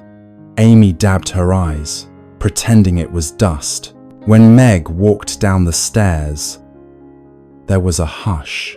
She wasn't dazzling. She wasn't regal, but she was glowing like sunlight through linen. And John Brooke looked at her as if she were the most important moment he would ever live. They spoke their vows with trembling voices and strong hearts. No promises of riches, no grand declarations, just love and work and walking beside each other. After the kiss and the applause, there was tea and cake in the garden, laughter under the trees, simple music, clinking cups, children chasing petals through the grass. Jo stood apart for a moment, watching Meg laugh with her new husband. Laurie joined her. "How are you holding up?" Jo sighed. "I keep expecting her to run back inside and say it was all a rehearsal." Laurie smiled. "She didn't run. And you didn't stop her." Joe nodded. I'm proud of her. Laurie nudged her shoulder. You're growing up too, you know. She didn't reply, just slipped her hand into his and squeezed it once. That evening, as the sun dipped behind the hills, the March family watched Meg and John walk down the lane, hand in hand, into a life unknown. Mommy whispered, "Our first little bird has flown." Joe turned to her, eyes full. She's flying towards something beautiful, and in the soft hush of twilight, the March home felt both full and a little bit empty, but mostly grateful. With Meg married and settling into her new life as Mrs. Brooke, the March household felt changed. Not broken, just rearranged. The room Meg once shared with Joe felt bigger now, quieter. Her absence left a soft ache that Joe couldn't quite explain. She filled the space with writing, with chores, with long walks. But something inside her itched. One evening, as she sat at her writing desk in the attic, Joe stared at a half-finished story. The words didn't come, not like before. Beth had grown quieter too. Though she was healthier now, she still tired easily. Her music was softer, slower, and Joe watched her with quiet worry. Amy, on the other hand, was blooming. Her drawings had improved. She spoke of Paris, of art schools, of dreams that felt suddenly not so far away. And Joe felt stuck. Laurie noticed. "You've been pacing the same 10 feet all week," he teased, leaning against the attic door. Joe looked up, frowning. "I think I'm turning into a pot that's boiled too long. Bubbling, but no idea what I'm cooking." Laurie chuckled. "You need change," she sighed. "But what kind? I don't want to get married. I don't want to travel and paint like Amy. And I'm not soft enough to stay home like Beth." Laurie stepped into the room, looking at the scattered pages. "Maybe you don't need to choose yet. Maybe it's all right not to know." Joe looked at him. "What about you? Do you know what you want?" He hesitated. "Not exactly. But I know. I want to be useful. And I want to matter to someone." There was a silence between them, not awkward, but heavy with unspoken things. Later that night, Joe wrote in her journal, "I am a storm in a teacup. Too much wind, not enough room. I love fiercely and fear change, but long for it in the same breath." The next morning, she spoke to Mommy. "I need to go away for a while." Mommy looked up, surprised but not shocked. "Where would you go?" "New York, maybe. There's a position at a boarding house tutoring children. It wouldn't pay much, but I think I need distance to find my story again." Mommy took her hand. "Then go, Joe. Not to run from us, but to find yourself." Beth hugged her longer than usual. Amy gave her a sketch of the 4 sisters. Meg sent her with extra socks and kisses. Laurie walked her to the station. "You'll write to me?" he asked. Joe nodded. "Every week. Promise?" "Promise." And as the train pulled away, Joe leaned into the window, the town shrinking behind her. She didn't know what she would find, but she knew it was time to begin again. New York was louder than Joe expected. The streets buzzed with carriages, voices, and clattering boots on cobblestone. She stayed at a modest boarding house run by Mrs. Kirke, a widow with 2 lively children who took to Joe quickly. Her days were busy, tutoring the girls in reading and writing, helping with errands, and writing in the quiet hours before dawn or after supper. She missed home terribly, Mommy's gentle voice, Beth's music, even Amy's dramatic sighs. But she also felt alive in a way she hadn't before. The city had a pulse, and Joe, for the first time, was learning to dance to its rhythm. She often visited a nearby library and sometimes attended lectures on writing. One evening, while waiting for a book to be returned, she met Professor Friedrich Bär. He was older, kind-eyed, with a heavy German accent and ink-stained fingers. A scholar, not wealthy, but full of warmth and thought. They spoke often about books, about philosophy, about the strange ways of American tea. Jo liked him. He didn't flatter her like others had. He challenged her. One evening, after reading one of her short stories, he looked at her thoughtfully. "You write with fire," he said. "But sometimes, the fire burns only for show. Let it warm something real." Jo bristled at first. But that night, as she reread her work, she saw what he meant. She had been writing for applause, not for truth. So, she started over. She wrote quieter things, deeper things, not grand adventures, but the honest aches of being human, of growing, of longing. Back at home, letters flew back and forth. Meg wrote about cooking disasters and kisses from John. Amy sent updates on art classes and society teas. Beth's letters were shorter, but always sweet, full of flowers, dreams, and little stories from Concord. Laurie's letters, though, were different.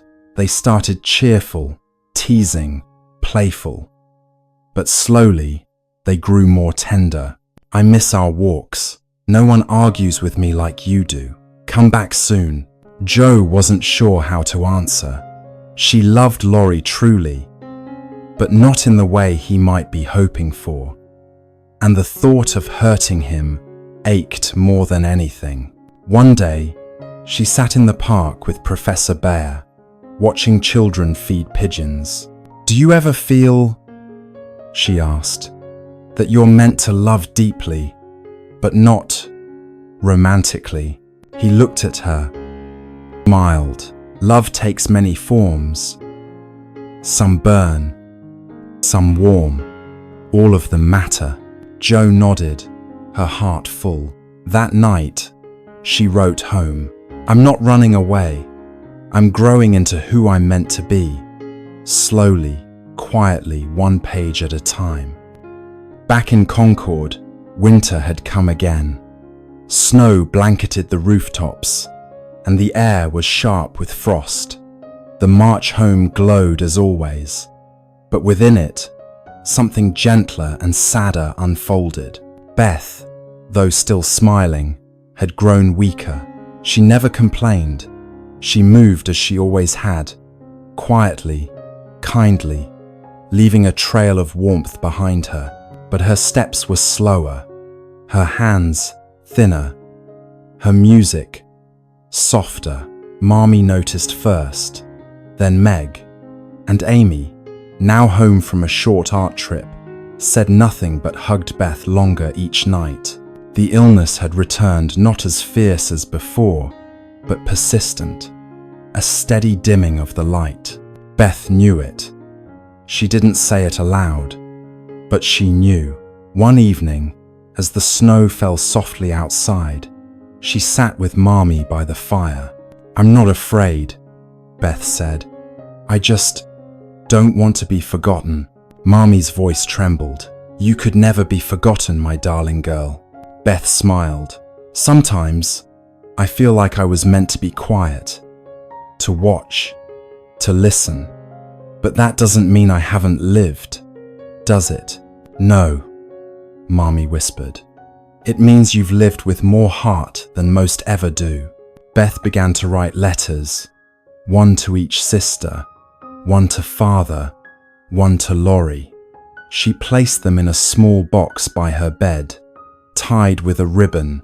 She embroidered a handkerchief for Amy, mended a shirt for Jo, and asked Meg to teach her one last braid before her fingers grew too tired.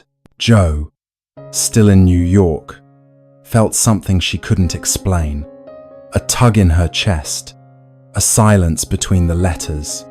She wrote more often, shorter notes. Words like, "Is Beth all right? Tell her I miss her. I dreamt of her last night."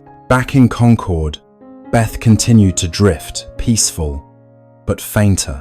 One morning, she asked to sit in the garden, even though the snow was deep. Wrapped in shawls, she watched the icicles glisten from the porch. "It's so beautiful," she said. "I think heaven must look a bit like this."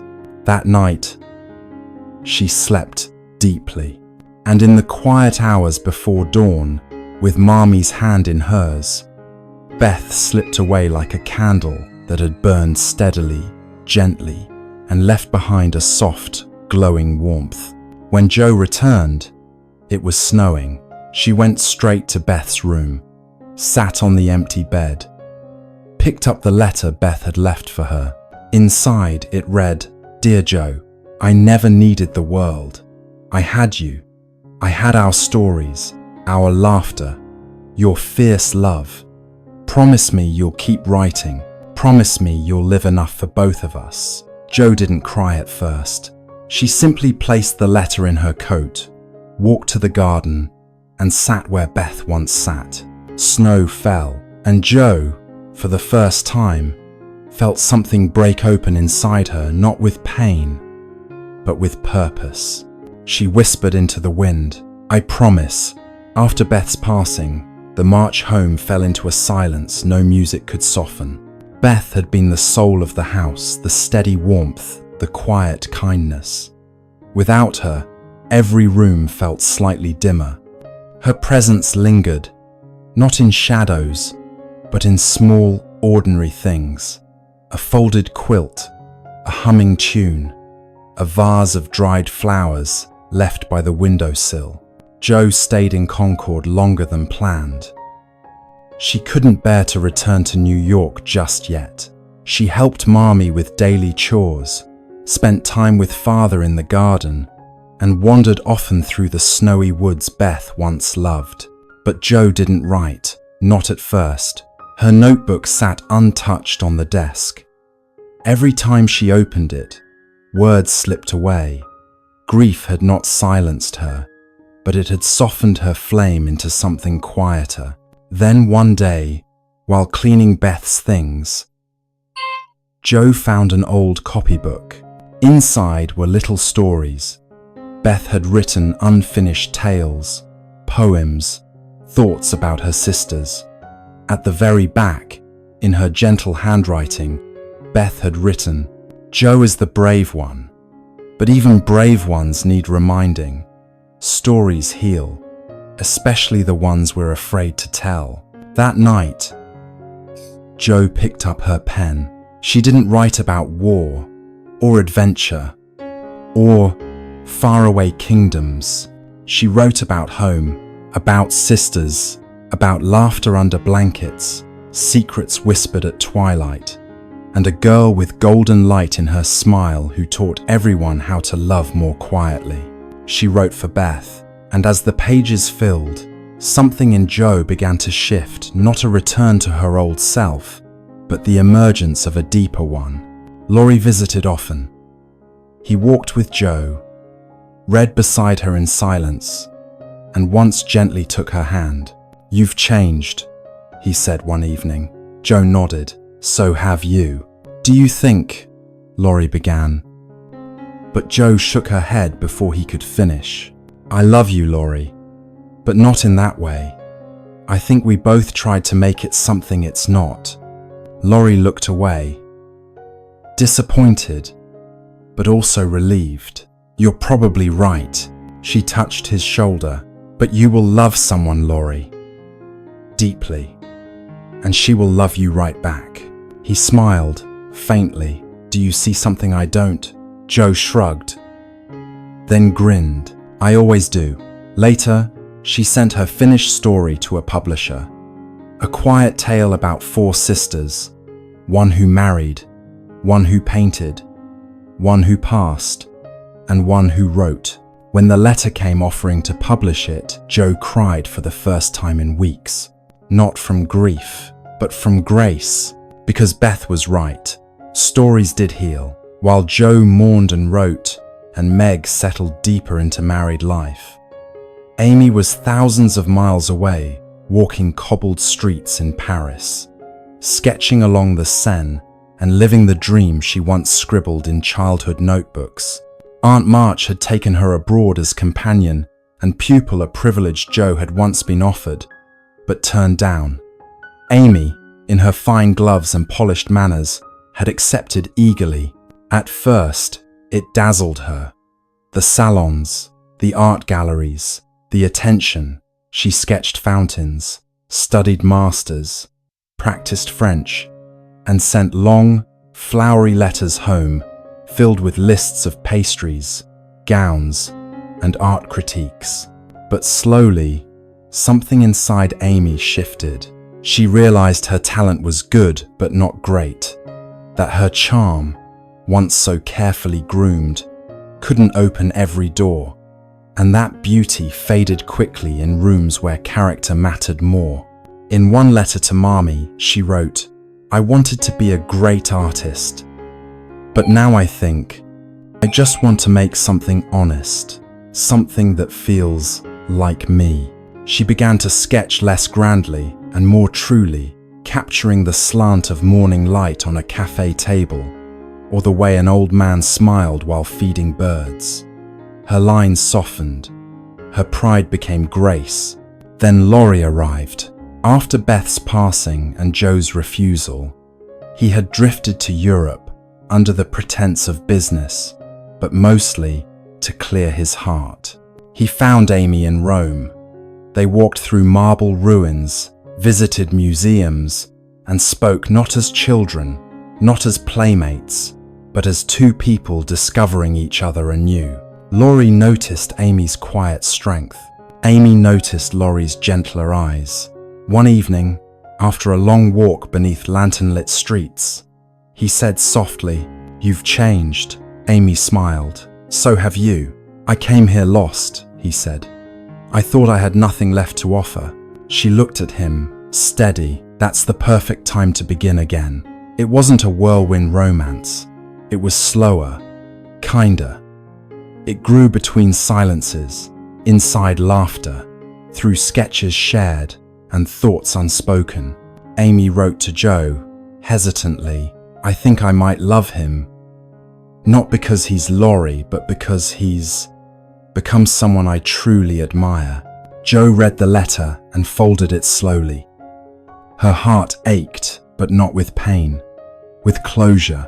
That night, she wrote to Amy, "If he makes you feel seen, if he brings out your best self, then I'm happy for you. Truly, love him well, and let him love you just as fiercely."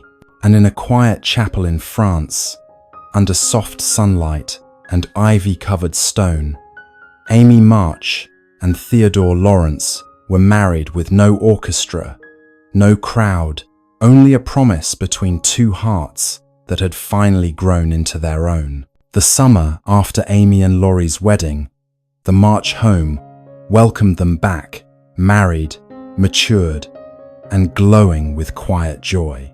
They returned with souvenirs, stories, and a closeness that spoke louder than any announcement. Amy, once the baby of the family, carried herself now with a grace that wasn't just practiced, but lived. And Laurie had softened. The restlessness in his step had been replaced by something steadier, rooted. Joe met them at the train station with arms open wide. She hugged Amy first, then Laurie longer than expected. "So," she said, raising an eyebrow, "you finally grew up."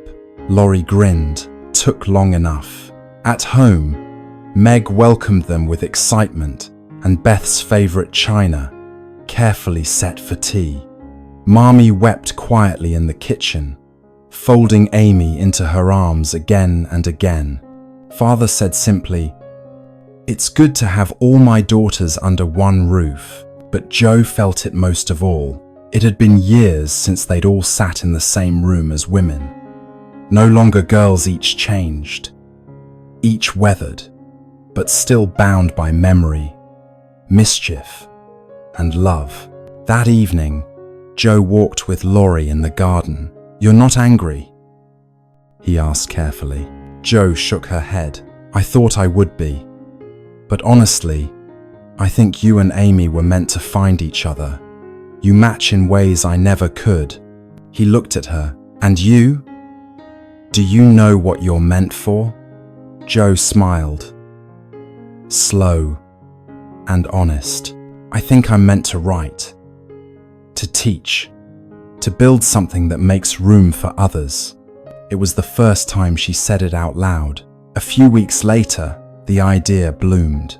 Jo had inherited a small amount from her book's success and from Aunt March, who, to everyone's shock, had left her estate not to Amy, but to Jo. The large, creaky house with its wild garden and endless rooms was now hers. She didn't want to live in it alone, but she didn't want to sell it either. So one morning, over breakfast, she announced, I want to turn it into a school, not just for wealthy boys, but for anyone who wants to learn. Poor, orphaned, curious, anyone. Meg clapped her hands. Amy beamed. Laurie laughed. Of course you would, he said. Leave it to Jo to build a school instead of a salon. 2. With Mommy's guidance and Father's blessing, plans were made. Rooms were cleaned, furniture repaired, books donated, and soon, children arrived, shy, scrappy, smart-eyed children who had never known a place like this. Jo named it Plumfield School, after the wild plum trees in the garden Beth had once loved. And in every corner of that house, between lessons and laughter, muddy boots and ink-stained desks, Jo found pieces of Beth, not in ghostly ways, but in kindness passed forward. And Jo, once the wildest March girl, had finally built her own home, not just for herself, but for others. Plumfield wasn't perfect. It had leaky windows, floors that creaked like old knees, and a stubborn goose that refused to leave the garden. But within those old walls, something remarkable began to grow. The first few students were a motley group. 2 shy orphans, a clever boy with a stutter, a girl disguised as a boy because her family couldn't afford real schooling. Jo welcomed them all. She taught reading and writing, of course, but also ethics, poetry, nature walks, and storytelling in the orchard. Laurie helped teach music on weekends. Amy occasionally brought art supplies and sat under the trees with the girls, sketching and laughing. Meg brought her own twins to play, their presence softening every corner with tiny giggles and spilled jam. And Jojo was the heart of it all. She woke early, wrote before dawn, and spent her days shaping young minds, wiping muddy shoes, answering questions, and kneeling to whisper comfort to those who had never known gentleness before. But in quiet hours, she still felt Beth's absence like a breath not yet exhaled. One rainy afternoon, as Jo sorted books in the upstairs hall, a knock echoed at the front door. A familiar voice greeted her. "Fräulein March," said Professor Bayer, hat in hand, eyes warm. Jo froze. "Professor." "What on earth?" He stepped in, dripping slightly. "I was passing through. I hoped, perhaps, to see the school." Jo blinked, then smiled. "You're just in time for afternoon tea and a spelling contest." He laughed softly and followed her inside. That evening, after supper and laughter and spilled ink, they sat together on the porch. The rain had stopped, and the orchard shimmered in the mist. "You've built something rare," he said. Jo shrugged. I wanted to make space. For others. For growing." He nodded. "And for healing?" Jo looked down. "Yes." There was a silence, then a soft clearing of his throat. "I've missed our talks." "I've missed them too," she admitted. "And I wonder if perhaps, if your heart is free, there might still be something between us. Not in dreams, but in daily things. Books, teaching, bread baked too long. Joe looked at him, eyes wide, and then she smiled, not with surprise, but with knowing. "My heart is free," she said softly. "And it's ready." He took her hand carefully, and there, in the home Joe had filled with light, she found love not as a whirlwind or a fever, but as something patient, earned. True, in the days that followed, the school grew. So did the family. Joe didn't stop writing. But now her pages were filled with laughter in the halls, chalk dust in the air, and the steady, quiet rhythm of a life not perfect but good.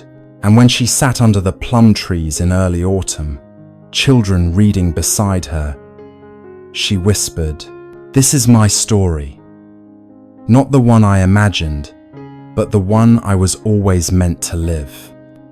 The seasons flowed gently, and autumn finally settled over Plumfield with soft gold and quiet promise. The leaves scattered like confetti across the grounds, and the crisp air carried a scent of change. The school buzzed with warmth lessons in early dusk, candles lit along the hallway, laughter echoing behind classroom doors. The children performed a small concert in the parlor. Poems, violin tunes, soft songs. Joe watched with joy and a small stirring in her heart. Professor Bear was there, too, standing quietly at the back but always watching Joe's face. The way she shone in the lamplight. When the concert ended, Beth's music gone but not forgotten, felt alive in every note sung by the children.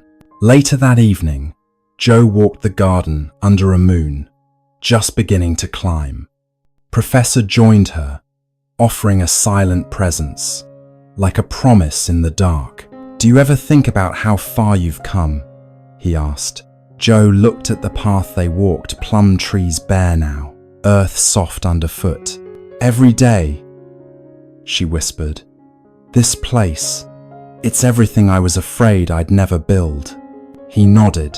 "I think we built it together. You gave voice to possibilities." There was a pause. Then, Do you think you'd go on building? With me?" Joe turned to him. Amber eyes steady. "Only if you promise to help me keep it alive." He smiled, as if this was the greatest gift imaginable. "I promise." They walked back to the house, side by side. The first leaf of autumn swirled around Joe's hand and drifted to the ground. The first snow of winter came quietly. It fell overnight, blanketing Plumfield in white before anyone noticed. The children woke to frost-laced windows and rushed to the garden in a flurry of boots, scarves, and shouts of joy. Inside, the fireplace crackled.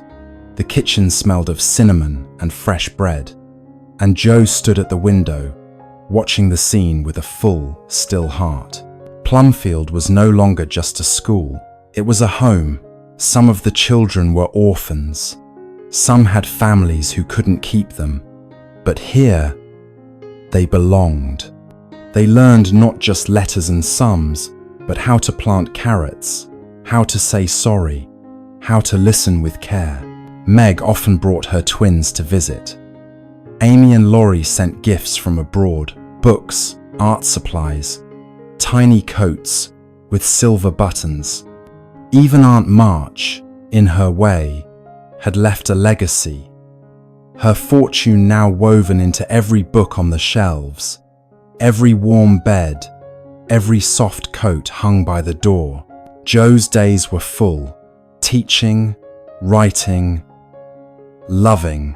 But in the quiet hours when the house had gone still, she wrote stories of everything she had lived through, of Beth's gentle courage, of Meg's steady love, of Amy's grace, of Laurie's wild heart, of Marmy's wisdom, and of a girl named Jo who never meant to grow up but did beautifully. Professor Bayer became not just a partner in work, but in everything. He taught languages and philosophy, tended the garden, told bedtime stories, with accents that made the children giggle.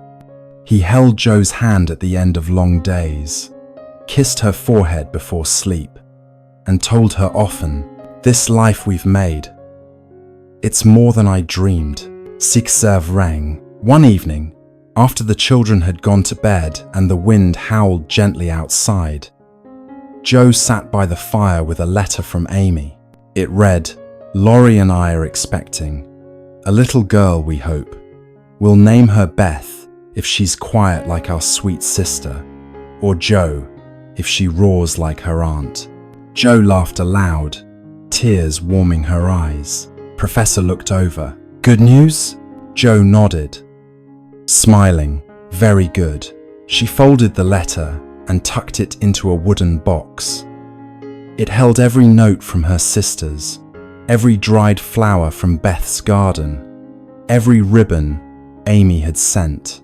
And as she placed it back on the shelf, Jo whispered, "We didn't stay little forever, but we stayed close."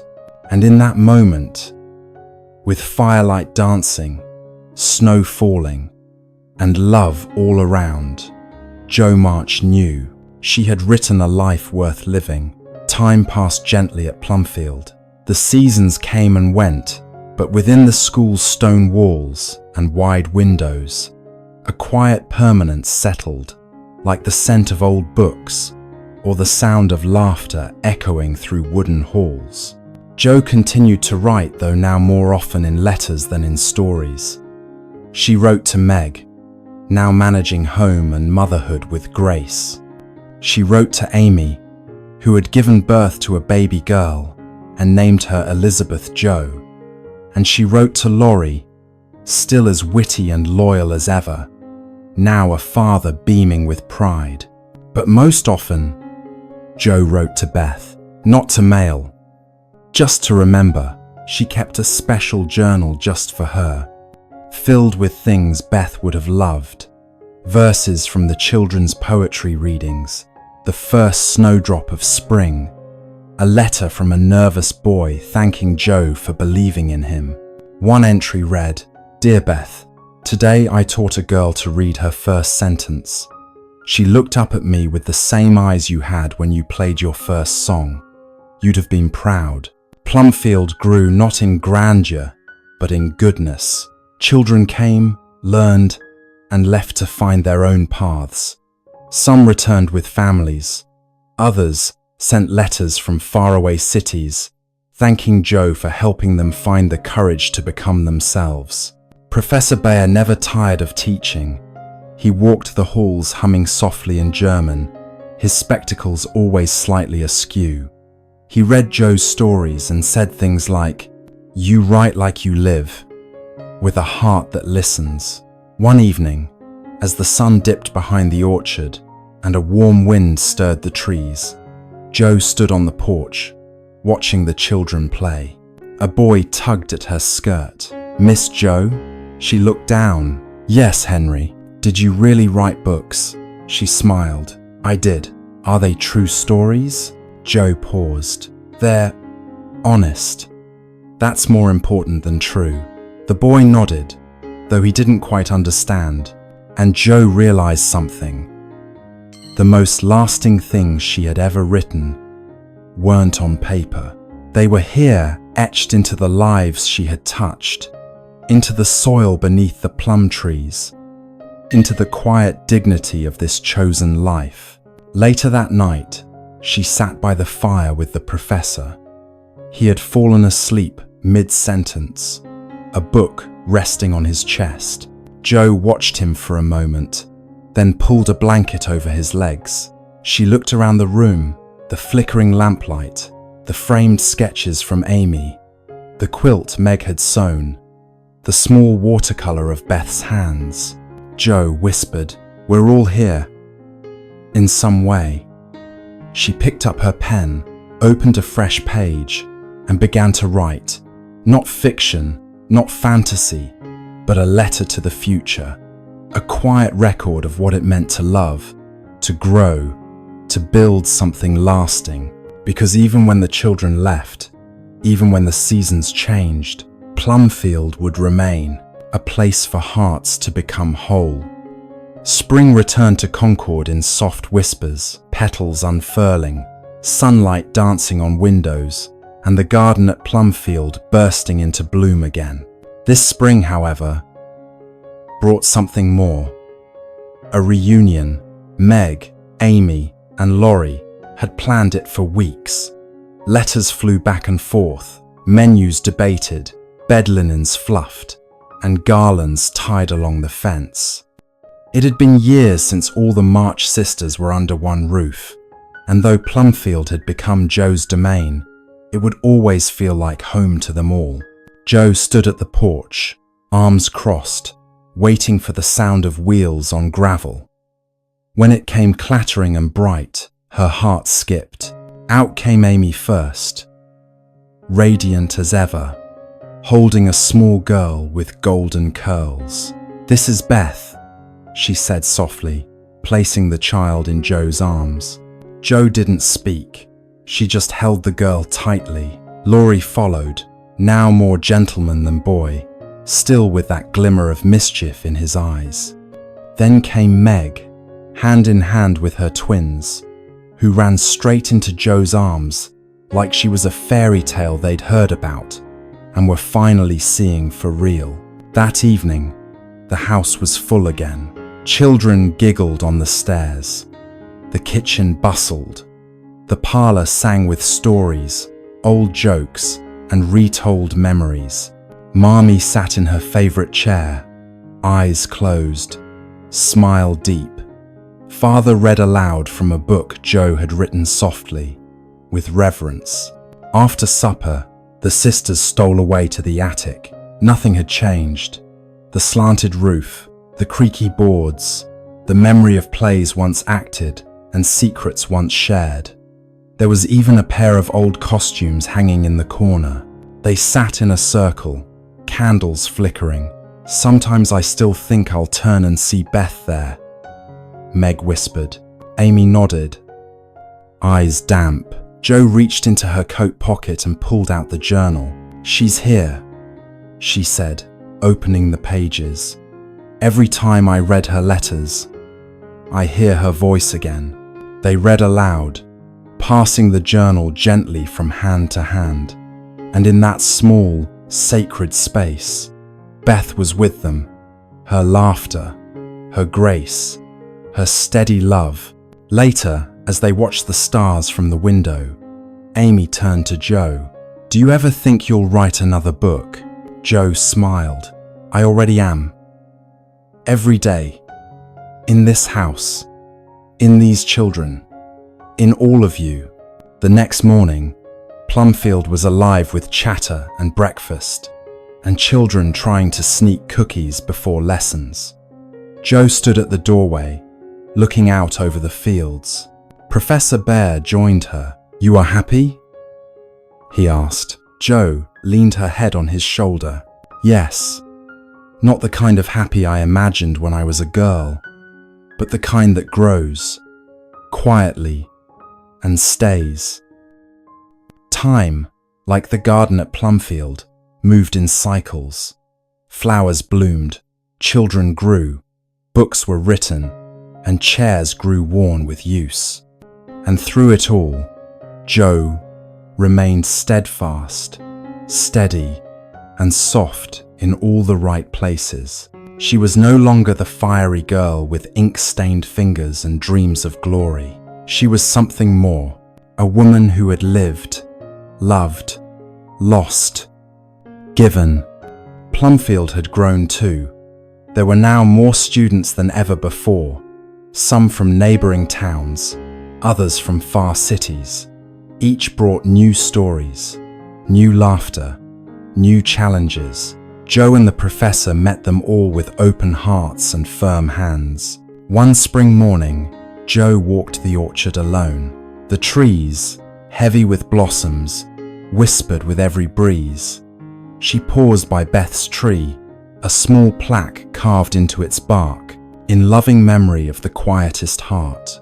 Joe knelt, and touched the earth beneath it. "You still guide me," she whispered. Nearby, a boy was crying. She approached gently. "What's the matter?" He looked up, sniffling. "I'm not good at anything." Joe smiled. "Neither was I. Until I realized being kind was a skill. Listening too. Do you want to learn those?" He nodded. She held out her hand. "Then let's begin." Back in the house, she sat by the fire that evening, rereading letters from years past. One from Meg, full of family updates. One from Amy, sent from Italy, describing her latest painting. One from Laurie, with a poem for Joe's birthday. All of them signed with love. The professor came in, carrying tea. "You are reading old treasures?" Joe nodded. "They remind me who I am." He sat beside her, eyes crinkling. "You are a woman who made a life from pages, from people." Joe looked into the flames. Do you think Beth would be proud?" He reached over and took her hand. "She is proud, as are we all." That night, Joe wrote in her journal, "In the end, I never became the famous author I once dreamed of. But I did something greater. I lived a story worth telling."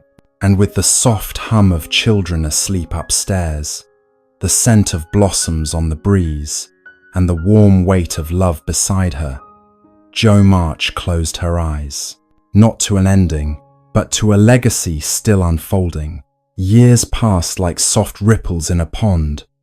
Not loudly, just gently. Plumfield, though aged in corners and worn in rugs, remained a place of laughter and learning. Generations of children passed through its doors, some shy, some bold, all welcomed. Jo grew older, but never smaller. She still rose early, still wrote in quiet hours, still walked the orchard with a thoughtful brow. Her hair turned silver slowly, like stardust woven into a crown she hadn't asked for, but wore with grace. Professor Bear aged too, growing slower, his steps careful, but his voice always kind. They read together most evenings. They didn't speak as much as they once had, because they no longer needed to. One autumn morning, a letter arrived from Amy. "Beth Jo Lawrence has won her first arts scholarship," it read. "She said she wants to paint Plumfield one day, just like it lives in her dreams." Jo smiled. She remembered the tiny girl with golden curls chasing butterflies in the orchard. Now, she was painting her own future. Later, Jo sat in her favorite chair by the window. She watched the children at play, some hers, some once strangers, now family in every way that mattered. Their joy echoed through the fields. It was not loud, but full. Mommy was long gone. So was father. Meg visited often, her hair white, her arms still strong. Amy sent sketches and kisses in envelopes scented with lavender. Laurie came once a year, bringing stories and music. Always music. And Jo had made peace with time. One evening, a young teacher at Plumfield asked her, "Miss Jo, do you regret not chasing fame more boldly?" Jo looked out at the dusk, soft and gold. "No, I chased something better. I chased meaning, and it caught me." The girl nodded, unsure she understood, but sensing the truth in Jo's smile. That night, Jo wrote one final letter in her Beth journal. "I once thought I had to become something loud, but now I know quiet things last longer. Trees, books, love, and you, dearest Beth, are the quietest thing I carry always." She closed the book, and the wind whispered through the plum trees, petals falling like memories. Plumfield, with its ivy-wrapped walls and sun-drenched halls, stood quiet one winter morning. Snow lay thick on the branches. Inside, The fires were warm, the teacups full, and the house held a kind of stillness that comes only after many, many years of living well. Jo sat in the parlour, her lap filled with letters, some yellowed, some crisp, all folded with care. She read each one like a hymn, lines from former students, now teachers themselves, artists who once learned to draw under Amy's visits, or writers who said they had never believed in stories until Jo read them one. Meg arrived shortly after noon, wrapped in a thick shawl, cheeks pink from the cold. "I brought the twins," she said with a smile. "Though they're taller than I am now, they embraced like girls again, like sisters who had lived 1,000 lives side by side." Amy came a day later, with Laurie and little Beth Jo, now nearly grown, her sketchbook never far from her side. She had her aunt's fire, her mother's grace, and the name of a girl no one had ever stopped loving. The house filled with voices. Old stories were told again. Laughter spilled down the staircase, and Jojo sat and listened. That night, under the glow of firelight, the sisters gathered once more in the attic. There were fewer curls now, more wrinkles, but the light in their eyes hadn't dimmed, it had deepened. Jo pulled out a wrapped bundle. Inside was her original manuscript, the story of 4 sisters. "I've been editing," she said softly, "adding chapters, not fiction anymore, just memories." They passed it around. Amy traced a finger over Beth's name. Meg blinked back tears. Laurie stood behind them all, arms folded, watching with the tenderness of a boy who had loved each of them differently and completely. "You've written something timeless, Jo," he said. Jo smiled. "No, we lived something timeless. I just remembered it." Later that night, in her room, Jo sat by the window. The garden shimmered under moonlight. Snowflakes danced. She thought of Mommy, of Father, of Beth, of those early mornings with ink on her fingers and fire in her chest. And she whispered to the quiet, "Thank you for all of it." The clock ticked gently. Outside, the world turned slowly under a blanket of stars. And Jo March, daughter, sister, writer, teacher, let her heart rest, not with regret, but with fullness. Years passed quietly, like pages turned in an old book. Plumfield stood steady through time, its walls aged, its trees taller, its halls filled with the footsteps of generations. It had become more than a school. It was a sanctuary, a memory made solid, a story still unfolding. Jo, now in the late autumn of her life, moved slowly but steadily through her days. Her silver hair was usually tied back with the same ribbon Beth once wore. Her pen, though used less frequently, still moved with care. Each morning, she walked the garden. Her steps traced familiar paths beneath plum trees that had grown heavy with fruit and history. She taught a little, still only when the children asked. She told stories, listened to theirs, and reminded them always, kindness is the most lasting lesson.